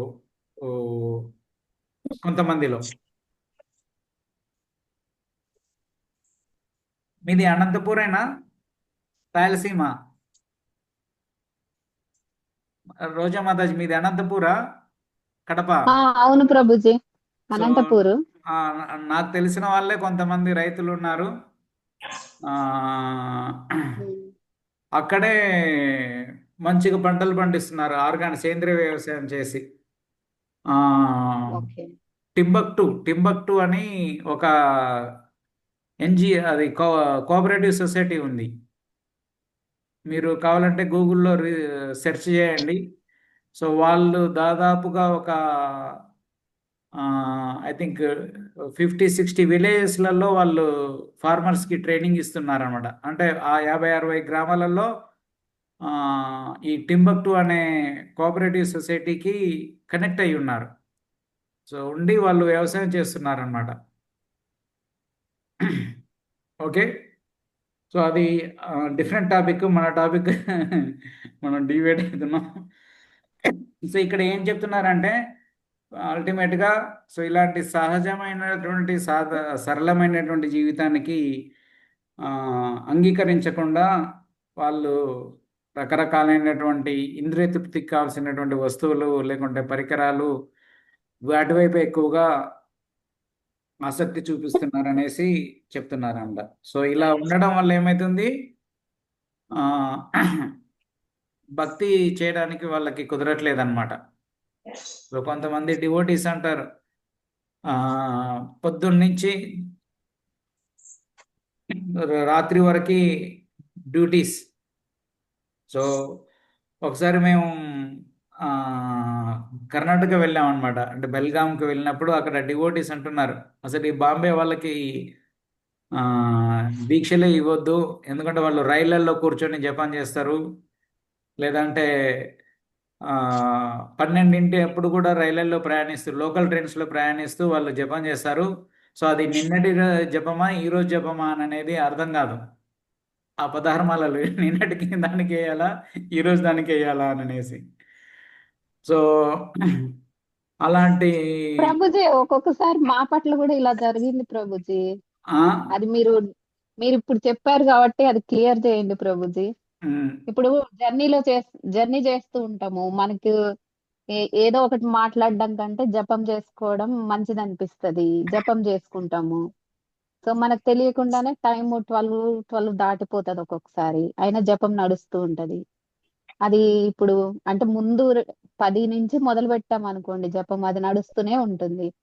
అప్పుడు 12 తర్వాత చేసిన జపము ఏ విధ ముందు రోజుకి వస్తుంది, తర్వాత రోజుకి వస్తుందా, అది నాకు కూడా డౌట్ ఉంది. అంటే పొద్దున్న నుంచి జపం చేయట్లేరా? పొద్దున జపం చేసేస్తాం ప్రభుజీ, స్టిల్ ఏదైనా ప్రయాణం ఉంటే అది నాకు ఒక బోనస్ అన్నట్టు. ఎక్కడైనా ఓకే. జర్నీ చేయాలంటే నా జపమాల చేతిలోకి వచ్చేస్తుంది. సో అది ఆ సో రోజు అది మన టైం ప్రకారం ఏంటంటే మనకి బ్రహ్మముహూర్తం నుంచి ఆ, ఉంటుంది కదా. సో అది మనకి ఆ, ఆ, తిథి గడియలు మారినట్లు. సో అది మారకపోతే మీరు ముందు రోజుకి జపం చేసినట్లే. ప్రభుజీ మేము తిది గడియలు ఇవన్నీ చూసుకోనికి అంత టాలెంట్ లేదు ప్రభుజీ. సో అవి ఎక్స్ట్రా మాలలు అయితే ఎప్పుడు ఇక అది ఎక్స్ట్రా మాలలే ప్రభుజీ, ఏ రోజుకనేది డైలీ జపం. అవసరం అంత ఇదేం లేదనమాట. ఓకే, సో అంటే చెప్తాం బేసిక్ గా జనరల్ ఎక్స్ట్రా గా ఎలా మాలలో అలా ఉంటుందంటే, జరుగుతుంటాయి. వీళ్ళు ఇంత కష్టపడి ఇది చేసి అది చేసి పాపం కొన్నిసార్లు వాళ్ళ ఎస్పెషల్గా ఈ సెక్యూరిటీ గార్డ్స్ వాళ్ళని చూస్తే చాలా బాధ అనిపిస్తుంది.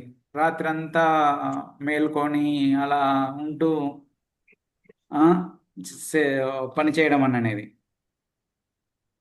అదే కష్టం. అంతకంటే కొద్దిగా కష్టపడ్డా కానీ ఏదైనా వేరే దగ్గర దొరుకుతుందేమో, కానీ వాళ్ళు అలా చేయడానికి ఇష్టపడరు అనమాట. ఇక్కడే వచ్చి అక్కడే అదే పనులు చేస్తూ ఉండాలని ఆ విధంగానే వాళ్ళు ఇది చేయాలనుకుంటారు అన్నమాట. సో జీవితాన్ని గడపాలనుకుంటారు. సో అదే ఎందుకంటే వాళ్ళకి ఆ విచక్షణ అనేది రావట్లేదు. భక్తి చేయాలి, లేకుంటే భక్తిలో మనం ప్రగతి సాధించాలి, ఇది ఈ విధంగా పని చేయకూడదు. రాత్రిపూట అంట యాక్చువల్గా భగవంతుడు ఇచ్చినటువంటి నియమం ఏంటిది? ప్రకృతి ప్రకారంగా రాత్రి సూర్యాస్తమం కాగానే నిద్రపోవాలి. రెస్ట్ తీసుకోవాలి. అంటే అన్ని మన పనులన్నీ కూడా నిలిపివేసేసి రాత్రి పడుకోవాలి. సో వాడు 10,000 ఇస్తున్నారు, 20,000 ఇస్తున్నారు అని అనేసి మనం హెల్త్ ఖరాబ్ చేసుకునేసి ఏ జీవులు కూడా ఇక్కడ అదే చెప్తున్నారు అనమాట. వేరే జీవులు ఏవి కూడా అక్కడ సమస్య లేదు, వాటికి బీపీలు రావు, షుగర్లు రావు, లేకుంటే ఇంకేం రావు. రాత్రిపూట పని చేయవుగా ప్రభుజీ, ఆ. రేపటి గురించి ఆలోచించవు. Yes. అసలు దాచుకోవాలనే ఆలోచన అసలు ఉండదు. వాళ్ళకి అదే డిప్రెషన్ పిల్లలు- ఉండాలి, నాకు రేపు మన- తిండి ఎడ మన దొరుకుతుంది అని పిల్లలకి- అనేసి వాళ్ళకి డిప్రెషన్ ఉండాలి, లేకుంటే మన వాళ్ళకి పిల్లలకి, మనవాళ్ళకి, ముని మనవాళ్ళకి కూడా దాయాలనుకుంటాం మనం. అవి అట్లా అనుకో, వాటి వరకే చూసుకుంటే. ఓకే. సో ఇలా ఆలోచించుకుంటూ పోయినట్లయితే తర్వాత చెప్తున్నారు మేడం. సో ఇలాంటి జీవితం పాటించినట్లయితే ఈ అత్యాహారం అనేది మన భక్తిని దీనికి ఎండ్ అనేది ఉండదన్నమాట. సో ఎక్కడ దీనికి ఫుల్ స్టాప్ పెట్టాలి అని అనేది ఉండక, సో అలా చేస్తూ చేస్తూ చేస్తూ పోయేసి అసలు భక్తి కార్యాలు అనేవి గాలికి వదిలేస్తారనమాట. సో అందుకనేసి ఇక్కడ శ్రీ రూప గోస్వామి గారు మనకి ఇచ్చే సూచన సలహా ఏంటంటే, సో మనకి ఎంతవరకు అవసరమో అంతవరకు చేసుకునేసి మిగిలిన సమయాన్ని కానీ మిగిలిన వాటిని కూడా భక్తి కార్యాలయాల్లో వినియోగించుకోవాలి అని అనేసి చెప్తున్నారు. ఓకే, నెక్స్ట్ అరుణ మాతాజీ ఉందా మీ దగ్గర? ప్రభుజీ నేను చదవనా ప్రభుజీ? చదవండి. మానవ జీవితం భగవత్ సాక్షాత్కారం కోసం ఉద్దేశించబడింది. ఆ ప్రయోజనం కోసమే మానవునికి ఉన్నతమైన జ్ఞానమును భగవంతుడు ఇచ్చాడు. ఉన్నతమైన జ్ఞానం ఉన్నతమైన స్థితిని పొందడానికి ఉద్దేశించబడిందని విశ్వసించేవారు వేద వాన్మయ బోధలను అనుసరించాలి. ఉన్నత ప్రమాణ గ్రంథాల నుండి అలాంటి బోధలను గ్రహించిన వారు సంపూర్ణ జ్ఞానవంతులై జీవితానికి నిజమైన అర్థాన్ని కల్పించగలుగుతారు. నిజమైన మానవ ధర్మం గురించి శ్రీ సూత గోస్వామి శ్రీమద్ భాగవతం 1.2.9లో ఇలా వర్ణిస్తున్నారు. ధర్మస్య హ్యపవర్గస్య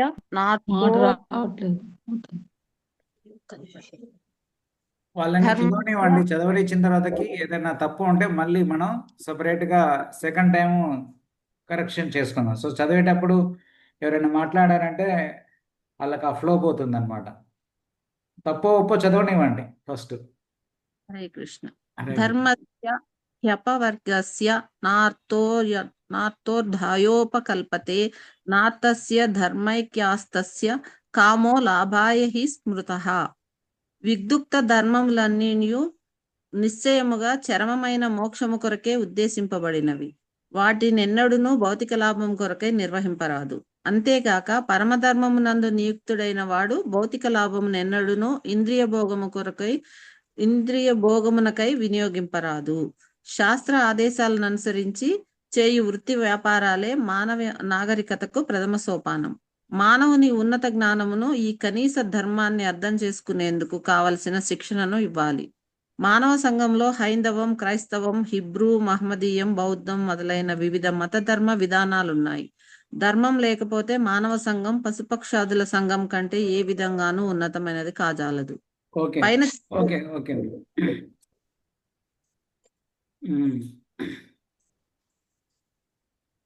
సో ఇక్కడ నెక్స్ట్ పాయింట్ ఏం చెప్తున్నారంటే, మానవ జీవితం అనేది దేనికోసం ఉంది? భగవత్ సాక్షాత్కారం కోసమే ఉంది, ఉద్దేశించబడింది. ఇక వేరే దేనికోసం కాదు. ఎందుకంటే మనకు అందరికీ తెలుసు, వేరే జీవరాశులలో వేరే జన్మలలో భగవత్ సాక్షాత్కారం గురించి ఏవి కూడా ప్రయత్నం చేయవు. వాళ్ళకి చెప్పినా అర్థం కావన్నమాట. సో ఈ మనుష్య జన్మలో మాత్రమే దీనికోసం ఉద్దేశించబడింది. సో మనకి అంటే మనుషులకి ఈ ఉన్నతమైన జ్ఞానాన్ని అర్థం చేసుకునే శక్తిని ఇచ్చాడనమాట భగవంతుడు. సో మనం ఏం చేయాలి? దానికోసం మన సమయాన్ని లేకుంటే మన వనరులన్నిటిని కూడా ఉపయోగించుకోవాలి అన్నమాట. ఓకే, సో అన్నీ కూడా ఇక్కడ ఏంటంటే ఎక్స్ట్రీమిజం కాదు, అటువైపు వెళ్ళడం ఇటువైపు వెళ్ళడం అనేది కాదు. సో ఇది ఎంతైతే అవసరమో అంతవరకే చేసుకుంటూ భక్తి కార్యాలు కూడా నిర్వహించాలి. సో ఎప్పుడు ఇక్కడ తప్పుగా అర్థం చేసుకునే అవకాశం ఎక్కువగా ఉంటుందన్నమాట. అంటే అసలు వేరే పని అసలు డబ్బులే సంపాదించవచ్చా, ఉద్యోగాలే చేయొద్దా అని అనేసి కాదు. సో మనకి ఎంతైతే అవసరం ఉంటుందో అది మనకి తెలుసు. మనకి ఎంత అవసరం ఉంటుంది, ఏం చేయగలము, ఎంతవరకు ఉంటే మన కృష్ణ చైతన్యం అనేది ఇబ్బంది కలగకుండా ఉంటుంది అనే విధంగా ఆ కార్యాలు మాత్రమే మనం నియుక్తమై ఉండాలి. సో ఒకసారి నేను కన్నయ్య నేర్చాలి ప్రభు గద్వాలు వెళ్ళాము ఒక 2-3 నెలల క్రితం. సో అక్కడ స్కూళ్ళల్లో క్లాసులు ఇచ్చామన్నమాట. సో కన్నయ్య నేర్చాలి ప్రభు అన్నారు ఒకరోజు సాయంత్రం, మాకు గంట సేపు కాదు 4 గంటలు క్లాసులు ఇవ్వమనండి, మేము క్లాసులు ఇస్తాం, కానీ ఇలా స్కూల్ని మేనేజ్ చేయడం అంటే చాలా కష్టం. ఒకడు బస్సు డ్రైవర్ అంటాడు, ఒకడు టీచర్ రాలేదంటారు, వర్కర్స్ రాలేదంటారు, పేరెంట్స్ ఫీజులు కట్టలేదంటారు, ఇవన్నీ ఆ, వచ్చి మా మీద పడ్డాయంటే మేము మేనేజ్ చేయలేము. సో మాకు ఆ, అది చేసాం. కానీ వాళ్ళ కెపాసిటీ ఉంది, ఆ, అవన్నీ మేనేజ్ చేసే కెపాసిటీ. సో వాళ్ళు చేస్తున్నారు. అయితే తర్వాతకి వాళ్ళు ఆ స్కూల్ వాళ్ళు వచ్చేసి బ్లెస్సింగ్స్ ఇవ్వండి ప్రభు అని అన్నారు. అంటే మేమన్నాం ప్రభుపాద ఎప్పుడు కూడా డబల్ చేయమని అంటారు. సో మీకు ఇప్పుడు 4 స్కూళ్ళు ఉన్నాయి కాబట్టి మళ్ళీ మీకు కొన్ని సంవత్సరాలలో 8 స్కూళ్ళు కావాలని కోరుకుంటున్నాం అని అన్నాం. సో ప్రభు ఇంకో స్కూల్ కొన్నారు ప్రభుజీ, ఆ, ఇంకో స్కూల్ కొన్నారు. ఆ, 6 ఇప్పుడు. ఇన్ని స్కూల్ ఇన్ని స్కూల్ పెట్టమన్నారు అని అనేసి మేనేజ్ చేయాలి అని అన్నాను. అని అంటే ప్రభు ఇప్పటికే మాకు ఇప్పుడు ఉన్నది అన్ని మేనేజ్ చేసుకుంటా ఉంటే మాకు సరిపోతుంది, ఇంకా ఇంతకంటే ఎక్కువైతే మళ్ళీ మేనేజ్ చేస్తామో చేయమని. అది ప్రభు అన్నారు నవ్వుతూ, లేదు మీకు కెపాసిటీ ఉంది, మీకు ఇంకో 10 స్కూళ్ళు ఇచ్చినా కానీ మీరు 10 స్కూళ్ళు మేనేజ్ చేస్తారు అని అనేసి. సో వాళ్ళ కెపాసిటీ ఉంది. సో ఒకప్పుడు ఒక్కటే స్కూల్ ఉండేది. యాక్చువల్గా ఒకప్పుడు అదే స్కూల్లో టీచర్గా చేసేవాడు అతను. ఆయన అదే స్కూల్ని కొన్నాడు, తర్వాతకి ఇంకా 4 స్కూళ్ళు పెట్టాడు. సో ఆ సామ్రాజ్యాన్ని విస్తరిస్తూ మేనేజ్ చేయగలడు, బ్యాలెన్స్డ్గా ఉంటారనమాట. సో కొంతమంది అలా చేయలేరు, వాళ్ళకి అర్థమైపోతుంది 2 స్కూళ్ళు 3 స్కూళ్ళకి పెట్టే 2 స్కూళ్ళు మేనేజ్ చేయడమే వాళ్ళకి, కొంతమంది ఒక స్కూల్ రన్ చేయడమే కష్టమైపోతుంది. సో కొన్ని సంవత్సరాల తర్వాత ఏం చేస్తారు, ఆ స్కూల్ని ఎత్తేసేయడం జరుగుతుంది అనమాట. సో అలా ఎవరి కెపాసిటీ ఏంటో వాళ్ళు అర్థం చేసుకునేసి ఆ కెపాసిటీకి తగ్గట్టుగా వాళ్ళు పని చేయాలి. ఓకే, ఇది అర్థం చేసుకోవాల్సిన విషయం అన్నమాట. ఇక్కడ ఇంకా ఏమీ చేయకుండా ఓన్లీ ఇస్కానే మనల్ని పోషిస్తుంది, లేకుంటే ఇస్కాన్ మనం భక్తి చేస్తే చాలు అనేది కాదనమాట. సో ఇస్కాన్లోకి వచ్చినా కానీ ఇక్కడ కూడా గట్టిగానే రుబ్బుతారు. ఒకటి ఖాళీగా కూర్చోబెట్టేమి ప్రసాదాలను పెట్టడం ఉండదు. సో విషయం ఏంటంటే మనం కెపాసిటీని బట్టి మనం ఎంత చేయగలమో ఆ పనులు చేస్తూ ఉండాలి, అంతవరకు పనులు చేస్తూ ఉండాలి, అంతవరకు కార్యాలయంలో నియుక్తులై ఉండి మనం ఏం చేయాలి, మన అల్టిమేట్ గోల్, మన అల్టిమేట్ లక్ష్యమైనటువంటి భగవత్ సాక్షాత్కారానికి మనం అది మనకి ఫోకస్డ్గా ఉండాలన్నమాట. ఆ పాయింట్ ఎప్పుడు పక్కకు పెట్టొద్దు. ప్రభుజీ ఇక్కడ మనకు మానవ సమాజంలో హిందువులు, క్రైస్తవులు, హిబ్రూలు, మహమ్మదీయులు, బౌద్ధులు అనే వివిధ మతాలు ఉన్నారని చెప్పారు కదా. హిబ్రూ అంటే ఎవరు ప్రభుజీ? యాక్చువల్ గా నిన్న శ్రీమద్ భాగవతం చదువుతూ ఉంటే 3rd canto 10th అధ్యాయంలో ఈ హిబ్రూల గురించి వచ్చింది ప్రభుజీ. అక్కడ ఏమని చెప్పారంటే శ్రీమద్ భాగవతం ప్రకారము కాలాన్ని గణించడానికి వీళ్ళు మొట్టమొదటగా ఏ విధంగా గణించాలి అనేది తెలుసుకున్న వాళ్ళు అని చెప్పడం జరిగింది. లైక్ మ్యాథ్స్ అండ్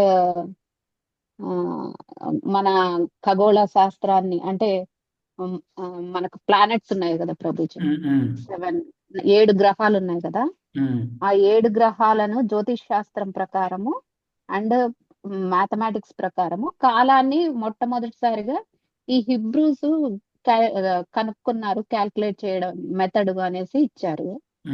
దీని గురించి కొంచెం చెప్పగలరా? ఇప్పుడు ప్రపంచంలో ఎన్నో రకాలైనటువంటి మతాలు ఉన్నాయన్నమాట. ఓకే, అందులో ఒకటి హిందూ మతము, క్రైస్తవ మతము, ముస్లిం మతము, తర్వాత బౌద్ధులు అనేవాళ్ళు, తర్వాత ఇంకేమంటారు, జ్యూస్ అంటారు కదా, జూదులు, మన తెలుగులో జూదులు అని పిలుస్తారు. సో అలా ఒక్కొక్క ప్రాంతంలో భగవద్గీతలో చెప్తాడు కదా కృష్ణుడు, ఏమని, కాలానికి గుణంగా సమయానికి అనుగుణంగా నేను కానీ నా యొక్క ప్రతినిధులు కానీ అవతరించడం జరుగుతుంది అని అనేసి ఈ భక్తి గురించి ప్రచారం చేయడానికి దేశ కాల పాత్ర అనుగుణంగా అక్కడ ఆయా ప్రాంతాలలో ఆయా మత గురువులు కానీ లేకుంటే భగవంతుడే కానీ స్వయంగా అవతరించడం జరుగుతుంది.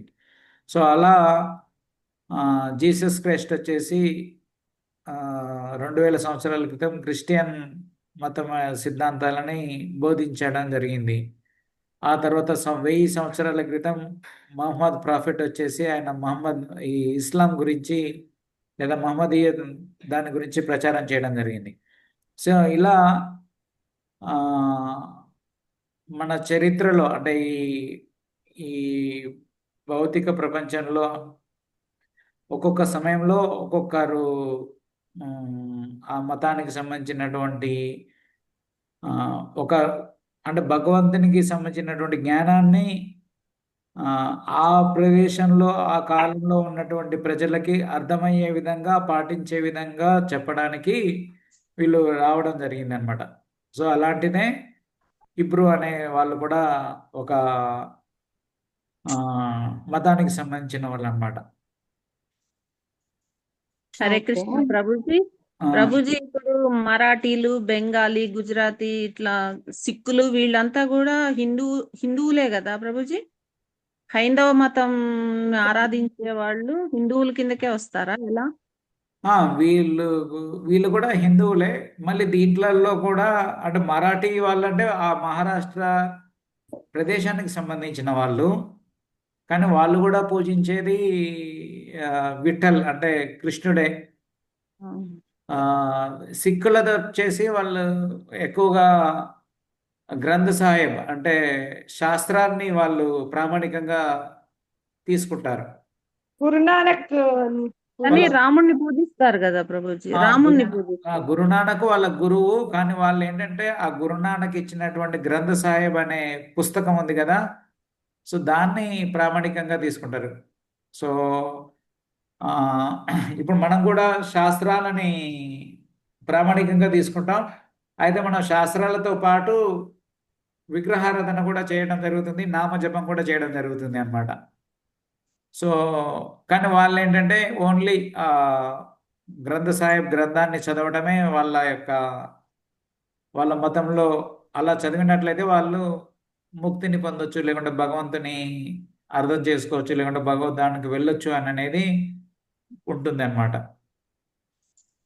హరే కృష్ణ ప్రభుజీ. శ్రీమద్ భాగవతం అధ్యాయం 3వ స్కందము 10వ అధ్యాయంలో 11వ శ్లోకంలో ఇచ్చారు ప్రభుజీ భాష్యంలో. కాలతత్వము ఆధునికుల చేతను పలు విధములుగా వివరింపబడింది. శ్రీమద్ భాగవతంలో వివరింపబడిన చందముననే కొందరు దాన్ని అంగీకరించరు. ఉదాహరణకు హిబ్రూ వాగ్మయమున కాలము అదే స్ఫూర్తితో అంటే భగవానుని ప్రతినిధిగా అంగీకరింపబడింది. పూర్వకాలముననే అనేక సమయములందు మరియు అనేక విధములుగా భగవానుడు ప్రవక్తల ద్వారా గురువులతో పలికి ఉండెను అని ఇచ్చారు. అదే ఇప్పుడు కాలము అనేది గతి, మార్పు, జీవనము అనేది ఏ విధంగా అయితే భౌతిక జగత్తులో జరుగుతుందో ఆ యొక్క క్యాల్కులేషన్ కు జ్యోతిష్ శాస్త్ర రీత్యా, గణిత శాస్త్ర రీత్యా గణించారు అని కూడా ఇచ్చారు ప్రభుజీ. సో యాక్చువల్గా మన భారతదేశంలో ఆల్రెడీ ఆస్ట్రాలజీ ఉంది. మనకి ఆస్ట్రాలజీ ముందు నుంచే ఉందా ప్రభుజీ? ఇప్పుడు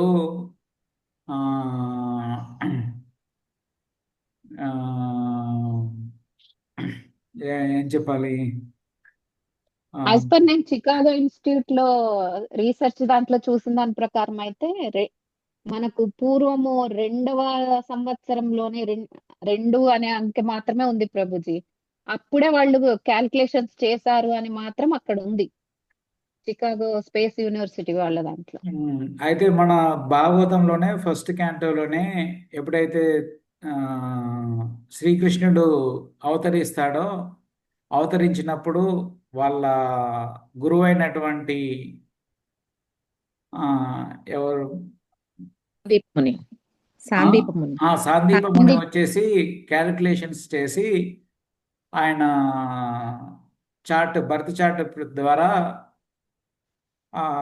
ఆయనకి పేరు నామకరణం చేయడం అనేది ఉంది. అంటే ఇది ఎప్పుడు జరిగింది? 5000 సంవత్సరాల క్రితం జరిగింది. అండ్ రామచంద్ర భగవానుడు అవతరించినప్పుడు కూడా ఆ, ఆయన యొక్క జాతకాన్ని చూడడం జరిగింది. అవును. సో ఈ ఇవన్నీ కూడా చాలా పురాతనమైనటువంటివి. ఆ, మనకి ముందు నుంచి కూడా ఉన్నాయన్నమాట. అంటే వాళ్ళ యొక్క పరీక్షిత్ ఆ సందర్భాలలో ఆ యొక్క ఋషులు దీన్ని ఆ, టీచ్ చేసేవాళ్ళు, బోధించేవాళ్ళు. సో ఒక్కొక్కరికి ఒక్కొక్క శాస్త్రాన్ని ఇవ్వడం జరిగింది. వ్యాసదేవుడు ఆ, ఈ వేదాలన్నీ రచించిన తర్వాతకి 4 వేదాలు రచించిన తర్వాతకి దాంట్లో ఉన్నటువంటి విషయాలని మళ్ళీ డివైడ్ చేసేసి ఒక్కొక్కరికి ఒక్కొక్క శాస్త్రాన్ని ఇవ్వడం జరిగింది అన్నమాట. సో అంటే అప్పుడు వేదవ్యాసుడు ఎప్పటివాడు మరి? ఆయన ఎప్పుడున్నాడు? వేదవ్యాసుడు త్రేతాయుగం ఎండింగ్, ద్వాపర యుగం స్టార్టింగ్ లో సంధ్యా సమయం అంటారు కదా ప్రభుజీ, ఆ టైంలో వచ్చారు. అంటే వేదవ్యాసుడు బ్రహ్మ సృష్టించిన తర్వాతకి ఎప్పుడైతే బ్రహ్మ మొన్న ఋషులని అంటే యాక్చువల్ సంతానం కోసం ఆయన అందరినీ సృష్టించడం జరిగింది. వివిధ అప్పటి నుంచి ఆ, నిన్న చదువుతూ ఉన్నాం అనమాట 4వ స్కందంలో ఆ, యతి, బబ్రు, నారదుడు, సో వీళ్ళందరినీ కూడా చతుష్కుమారులు, వీళ్ళందరినీ ఆయన ఒకరి తర్వాత ఒకరిని సృష్టిస్తాడు. అయితే అలా సృష్టించినప్పుడు ఏమైతుంది, వీళ్ళందరూ కూడా బ్రహ్మచారిగా మారిపోతారనమాట. ఎవరు గృహస్థాశ్రమంలోకి వచ్చి మళ్ళీ మను సంతతిని లేదా మానవ సంతతిని ప్రోగ్రెస్ చేయడానికి ఇంట్రెస్ట్ చూపెట్టారనమాట. సో వాళ్ళంతా కూడా సెలబ్రేట్గా ఉండేసి భక్తి మార్గంలోనే ఉండాలనుకుంటారు. సో ఆ తర్వాత చివరగా మళ్ళీ స్వయంభువ మనువును తయారు చేయడం, ఆ స్వయంభువ మనువు నుంచి ఆయనకి 2 కుమారులు, ఉత్తానపాదుడు, తర్వాత ఈయన ఎవరు, మన ధ్రువ మహారాజు వాళ్ళ నాన్న. ఇద్దరు కుమారులు పుడతారనమాట. సో వాళ్ళ నుంచి మళ్ళీ ధ్రువ మహారాజు జన్మించడం. సో ఇట్లా అక్కడ చరిత్ర వస్తుంది. సో వీళ్ళంతా కూడా సృష్టి ఆరంభం నుంచి ఉన్న వాళ్ళే, వ్యాసదేవుడు వీళ్ళంతా కూడా. సో ఈ శాస్త్రాలన్నీ కూడా సృష్టి ఆరంభంలో నుంచి ఉన్నవే. అయితే అప్పుడు ఏంటంటే శబ్ద రూపంలో ఉండేవి. సో వాళ్ళు వినేవాళ్ళు, దానికి వాళ్ళకి మళ్ళీ మనలాగా ఈ పుస్తకాలు లేకుంటే ఇక ల్యాప్టాప్ ఇవన్నీ అవసరం లేదనమాట. సో ఒకసారి విన్నారంటే అది వాళ్ళకి జీవితాంతం గుర్తుండిపోయేది. సో నోట్ బుక్స్ అవసరం లేదనమాట. ప్రభుజీ, కపిల భగవానుడు చెప్పిన సాంఖ్య శాస్త్రం కూడా దీనికి సంబంధించి ఉంటుందా? ఆయన చెప్పిన సాంఖ్య శాస్త్రం ఏంటంటే ఇప్పుడు పంచభూతాలు ఉన్నాయి, తర్వాతకి జ్ఞానేంద్రియాలు, కర్మేంద్రియాలు, తర్వాతకి మనసు, బుద్ధి, అహంకారం, ఆ తర్వాత మహతత్వము. సో వీటికి సంబంధించినవి ఆయన చెప్పాడనమాట. ఇప్పుడు ఆస్ట్రాలజీ అనేది మన జాతకం, ఎలా ఈ పుట్టిన వాళ్ళు ఈ సమయంలో ఈ గడియలలో పుట్టిన వాళ్ళు తర్వాత ఎలా ఏమవుతారు, ఏం చేస్తారు అని అనేది తెలుసుకోవచ్చు అనమాట. వాళ్ళ జీవితం ఏ విధంగా ఉంటుంది, వాళ్ళు ఏం సాధిస్తారు అని అనేసి. సో ఈవెన్ చైతన్య మహాప్రభు అవతరించినప్పుడు కూడా వాళ్ళ నాన్న జగన్నాథ్ మిశ్రా అక్కడ ఉన్నటువంటి పండితుడిని ఆహ్వానించి ఆయన యొక్క జాతక చక్రం కూడా వేయించడం జరిగిందనమాట. సో అప్పుడే చెప్పారు, ఈయన స్వయంగా దేవాది దేవుడే, భగవంతుడే అని అనేసి. సో ఇవన్నీ కూడా మనకి ఉన్నాయి. అయితే స్పెషల్గా వీళ్ళు ఇప్పుడు ఇంగ్లీష్, ఎక్కడైనా ఇంగ్లీష్ ప్రామినెంట్ లాంగ్వేజ్. సో అది ఈ ఎవరు హిబ్రూ అనేవాళ్ళు దాన్ని ఎక్కువగా ఏమంటారు జన ప్రాచుర్యంలోకి తీసుకొచ్చి ఉంటారు. సో అందువల్ల వాళ్ళని జన ప్రాచుర్యంలోకి తీసుకొచ్చారని అనేసి వాళ్ళని అక్కడ చెప్పడం జరిగింది భాగవతంలో.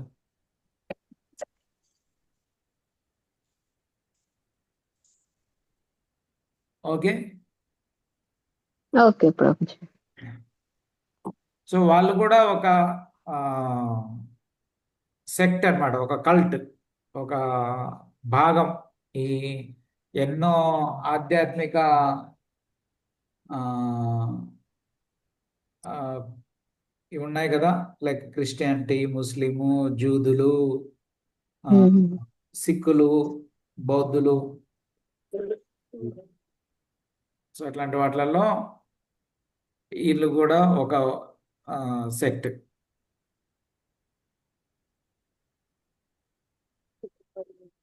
ఓకే, నెక్స్ట్ మనం ఎక్కడున్నాం? 12 ఓకే, అయిపోయింది. ఈ ఒక్క పేరాగ్రాఫ్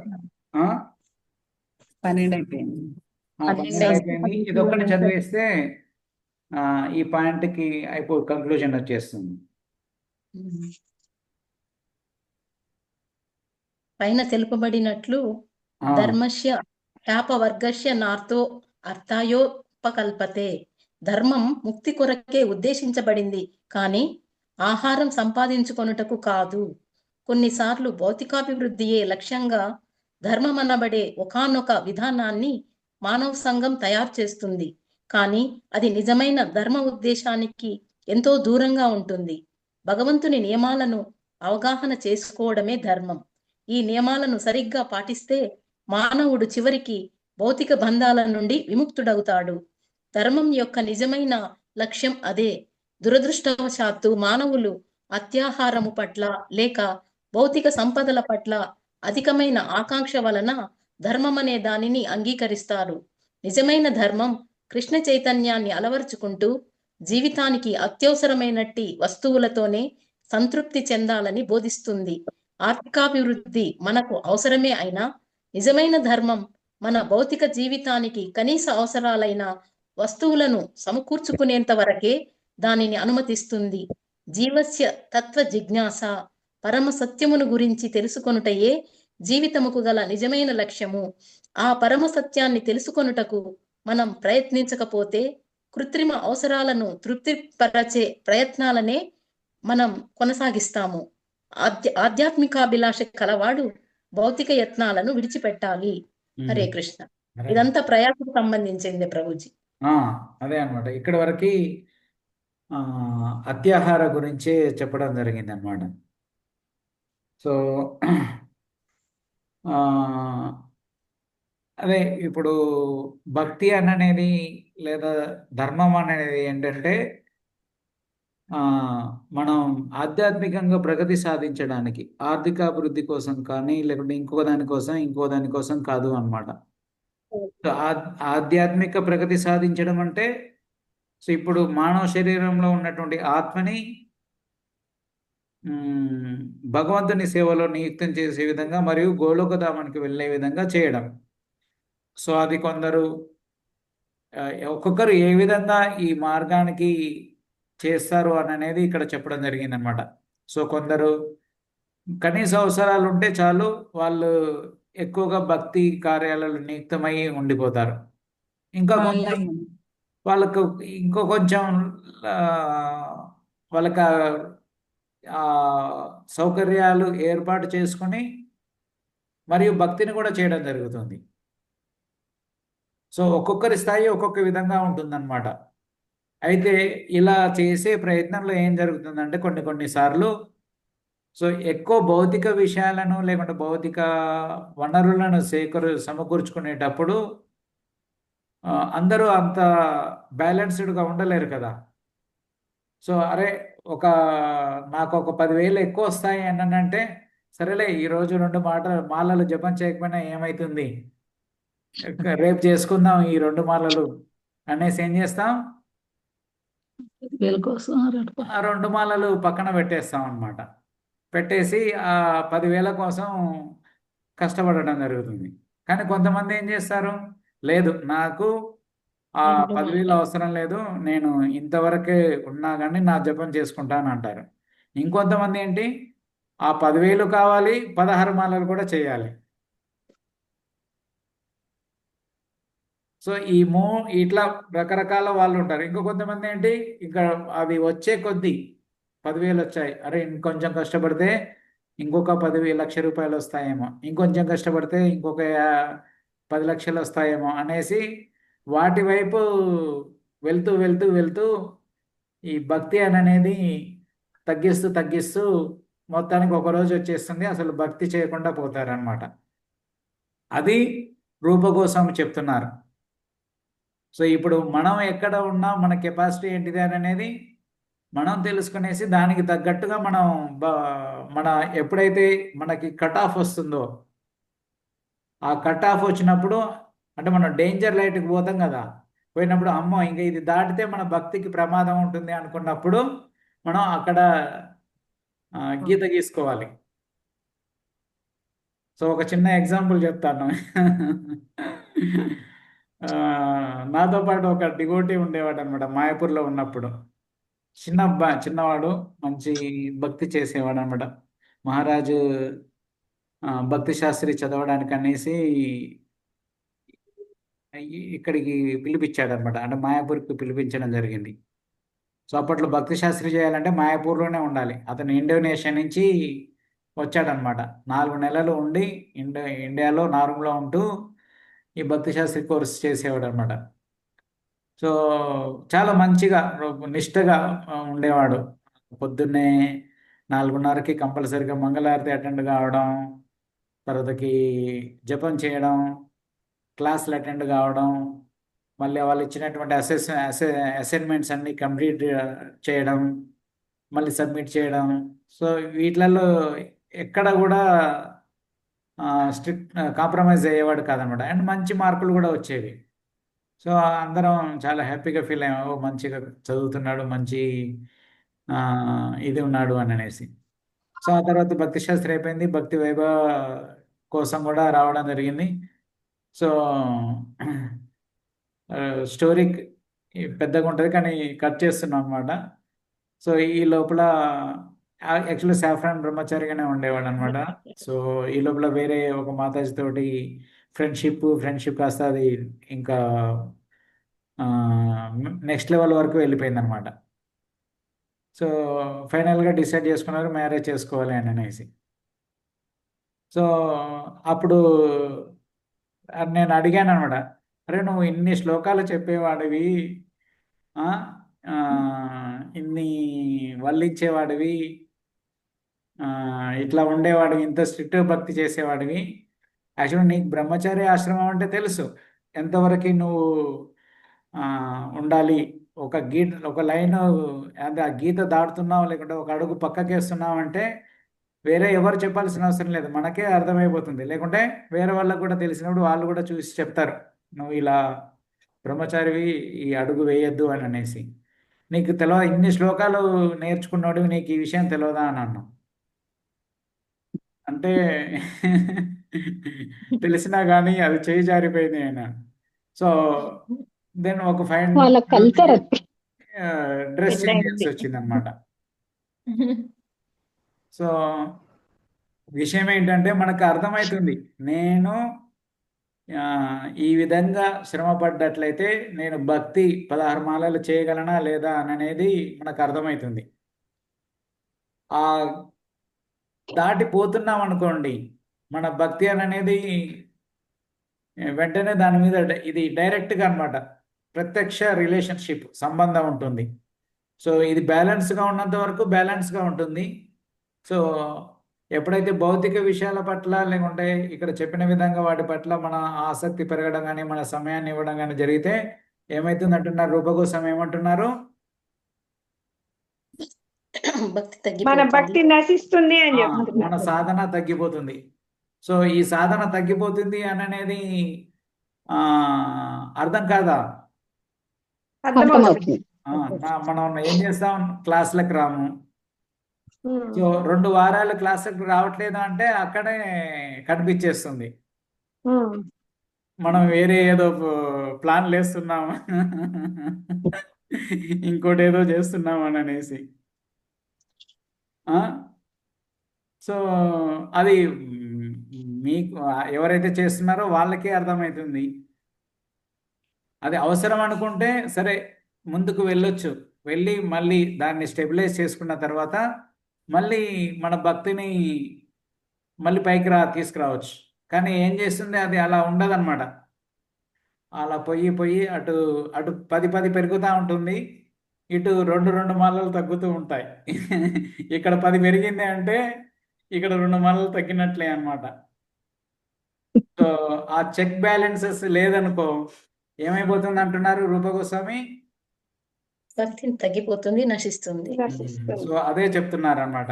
సో కాబట్టి మనం ఎంతవరకు జంప్ చేయగలమో అంతవరకే జంప్ చేయాలి. ఇప్పుడు 16 10,000 సంపాదించుకునే వాడిది కరెక్టేనా ప్రభుజీ? 10,000 కాదు, ₹1,00,000 సంపాదించవచ్చు. మీ అదే. జపం చేస్తూ మీ దాంట్లో 50% కృష్ణ చైతన్యంలో వాడాలి మీరు సంపాదించిన దాంట్లో. అదే మాతాజీ కాదు, ఇప్పుడు అదే చెప్పారు కదా ప్రభుజీ, అందుకనే అన్నా అట్లా 16 భక్తి చేసుకుంటూ నువ్వు చేసుకునేటటువంటిది చేసుకోవచ్చు కదా ప్రభుజీ అంటున్నా. అదే రూపగోస్వామి అంటున్నారు అన్నమాట, నేను కాదు. మనం ఒక్కొక్కరికి ఒక్కొక్క కెపాసిటీ ఉంటుంది. అదే. సో ఆ కెపాసిటీని బట్టి వాళ్ళు ఎంత చేయాలో అంతే చేయాలి. కానీ మనం వీళ్ళు చేస్తున్నారు కదా అనేసి మనం అటు దున్నికేసి మన భక్తిని కంప్లీట్గా నెగ్లెక్ట్ చేసామనుకోండి, సో అల్టిమేట్గా మనం అల్టిమేట్ గోల్ని మర్చిపోతాం, లేకుంటే అల్టిమేట్ గోల్ని సాధించలేమన్నమాట. ఆధ్యాత్మికత నుండి భౌతికంలోకి వెళ్ళిపోతాం. వెళ్ళిపోతాం. సో ప్రభుజీ మీ గైడ్ లైన్స్ లో మేము ఎక్కడున్నా గానీ శ్రీమద్ భాగవతము, భగవద్గీత, జపమాల పట్టుకొని తిరుగుతున్నాం ప్రభుజీ, ఎక్కడికి వెళ్ళినా గానీ. ఫర్ ఎగ్జాంపుల్ యమరమా మాతాజీ మేము తిరిగిపోయే లగేజ్ వీటికి ప్లేస్ పెట్టుకున్నాకనే మిగతాయి పెట్టుకుంటున్నాం. మిగతావి పెట్టుకుంటాం ప్రభుజీ. సో మీ గైడ్ లైన్స్ లో మేము పాటిస్తున్నామని అనుకుంటున్నాం, అండ్ రెగ్యులర్ గా కూడా ఈ 3 సాధనలు చేస్తున్నాం ప్రభుజీ. ప్రభుజీ మరి ఆ డివోటీ భక్తిలో కొనసాగారా, భక్తిని పూర్తిగా విడిచిపెట్టేశారా? ఉన్నాడు గృహస్థగా ఉన్నాడు అదే శాస్త్రాన్ని తీసేసి మాయాపూర్లోనే ఉన్నాడు. నేను ఎప్పుడు పోయినా కానీ నాకు మంచిగా పిజ్జాస్ తినిపిస్తాడు అనమాట. నేర్చుకున్న తర్వాత తీసేశారు. అది చాలా చిన్న అబ్బాయి, యాక్చువల్గా 17 ఇయర్స్కి ఇండియాకి వచ్చాడు అనమాట ఫస్ట్ టైం. 17 ఇయర్స్ ఉన్నప్పుడు, సో ఒక 2-3 ఇయర్స్ వరకు అలా ఉండి 22-23 ఇయర్స్ తర్వాతకి మళ్ళీ మ్యారేజ్ చేసుకున్నాడు అనమాట. అండ్ లైక్ మహారాజుకి చెప్పి, వాళ్ళ గురువు గారికి చెప్పి, వాళ్ళ అందరితో డిస్కస్ చేసి మళ్ళీ ఆశ్రమం చేంజ్ అయ్యాడు అనమాట. సో అంటే విషయం అది కాదు, విషయం ఏంటంటే మనకి ఆ డేంజర్ రెడ్ లైట్ వెలుగుతుంది అనమాట మనకి. సో ఆ రెడ్ లైట్ వెలుగుతున్నప్పుడు మనం అలర్ట్గా లేమనుకో అటు సైడ్ పోతాం. సో అటు సైడ్ పోవడం అంటే మన భక్తి తగ్గిస్తాం అన్నమాట. సో అలా కాకుండా మనం ఎప్పుడు కూడా అంత దూరం వెళ్ళడం ఎందుకు, ఆ రెడ్ లైట్ దాకా పోవడం ఎందుకు, మళ్ళీ రెడ్ లైట్ని ఆ లైట్ని దాటడం ఎందుకు, క్రాస్ చేయడం ఎందుకు. సో సేఫ్గా ఉండడం అంటే కొంచెం ముందే చాలే అనేసి అక్కడే ఉండి భక్తి చేసుకున్నాం అనుకో. సో భక్తి చేసినట్లయితే మేబీ భగవంతుడు మనకి అంతకంటే ఎక్కువ కల్పిస్తాడేమో, కల్పించవచ్చు కూడా ఏదో ఒక విధంగా. వస్తాయి కదా కొన్ని సార్లు అన్ఎక్స్పెక్టెడ్గా ఎవరో మన అమ్మనో ఎవరో మీకు ఇక ఇన్ని డబ్బులు ఇస్తాం అని అనేసి వాళ్ళు దాచిపెట్టుకునే మనకి ఇస్తారనమాట.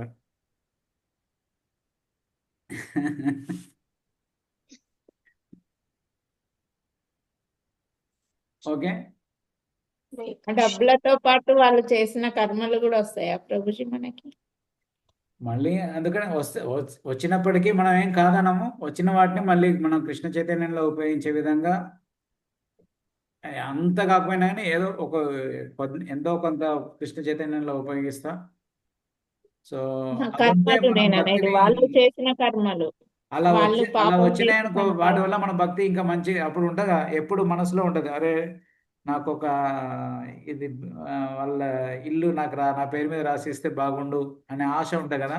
సో వాళ్ళు రాసి ఇచ్చారనుకో, ఇక మనకు ఆ ఆశ పోతుంది, మనం భక్తి ప్రశాంతంగా కూర్చొని చేసుకుంటాం. లేకుంటే ఎంతసేపటికి మా మా నాన్న నాకు ఇల్లు రాసిస్తే బాగుండు, ఇల్లు రాసిస్తే బాగుండు అని జపం చేస్తూ ఉంటాం. అట్లా పైసలు తీసుకున్నామంటే కర్మలు కూడా వచ్చినట్టేనా ప్రభుజీ? వస్తాయి, కానీ మనం భక్తి చేస్తాం కదా. సో దాంతో వాళ్ళ కర్మలు ఏవైనా ఉంటే అవి నెగెట్ అవుతాయి అన్నమాట. ఓకే. హరే కృష్ణ. అసలు చాలా చక్కగా ఎక్స్ప్లెయిన్ భక్తిలో చేశారు ఎదిగి ప్రభుజీ. ఉంటే మనకు ఆ ఇల్లు ఇచ్చినా ఇవ్వకపోయినా మనకు అవసరం లేదనేసి జపం చేస్తాం కదా. అవును. ఆ ఇల్లు రావాలని ఎందుకు జపం చేస్తాం? చేయం. సో అదనమాట. సో భగవంతుడు ఏదో ఒక విధంగా మనకి ఆ ఆ వనరులు ఇస్తాడు. డబ్బులు కూడా ఏర్పాటు చేస్తాడు. సో ధ్రువ మహారాజ్ అంటాడు కదా, నేనేదో గాజు పెంకుల కోసం వచ్చాను కానీ నాకు ఏం దొరికింది, డైమండ్ దొరికింది. డైమండ్స్ దొరికాయని అనేసి. ఆయన ఏదో వాళ్ళ నాన్న కుర్చీలో కూర్చుందాం అనుకున్నాడు, కానీ ఆయనకి పర్మనెంట్గా ఒక ధ్రువలోకాన్ని ఇచ్చేసాడు అనమాట. సో లోకమే వచ్చింది ఆయన కోసం. భగవంతుడు ఒకవేళ మనకి ఆశీర్వదించి ఇచ్చాడు అనుకోండి, మనం ఎంతని పెట్టుకుంటాం. అంతెందుకు ప్రభుపాద కూడా అంతే. ఆయన 40 రూపాయలతోటి పోయాడు, తర్వాత 100 మందిరాలని నిర్మించగలిగాడు. సో ఎప్పుడైనా భగవంతుడు ఇచ్చాడు అనుకోండి, ఆయన ఇచ్చిన దాంట్లో మనం ఊహించినంతగా ఇస్తాడు. సో భక్తి చేస్తే చాలు. హరే కృష్ణ. హరే కృష్ణ. రేపు క్లాస్ పెడతారు ప్రభుజీ, రేపు క్లాస్ తీసుకుంటారు. అందరికి అవైలబుల్ అంటే కంటిన్యూ చేస్తాం, ఎందుకంటే నేను కూడా మళ్ళీ మళ్ళీ సంక్రాంతి అప్పుడు డుమ్మా అవుతుందేమో. పండగప్పుడు మళ్ళీ సెలవులు ఉంటాయి కదా. సరే ఓకేనా అందరికి? ఓకే ప్రభు.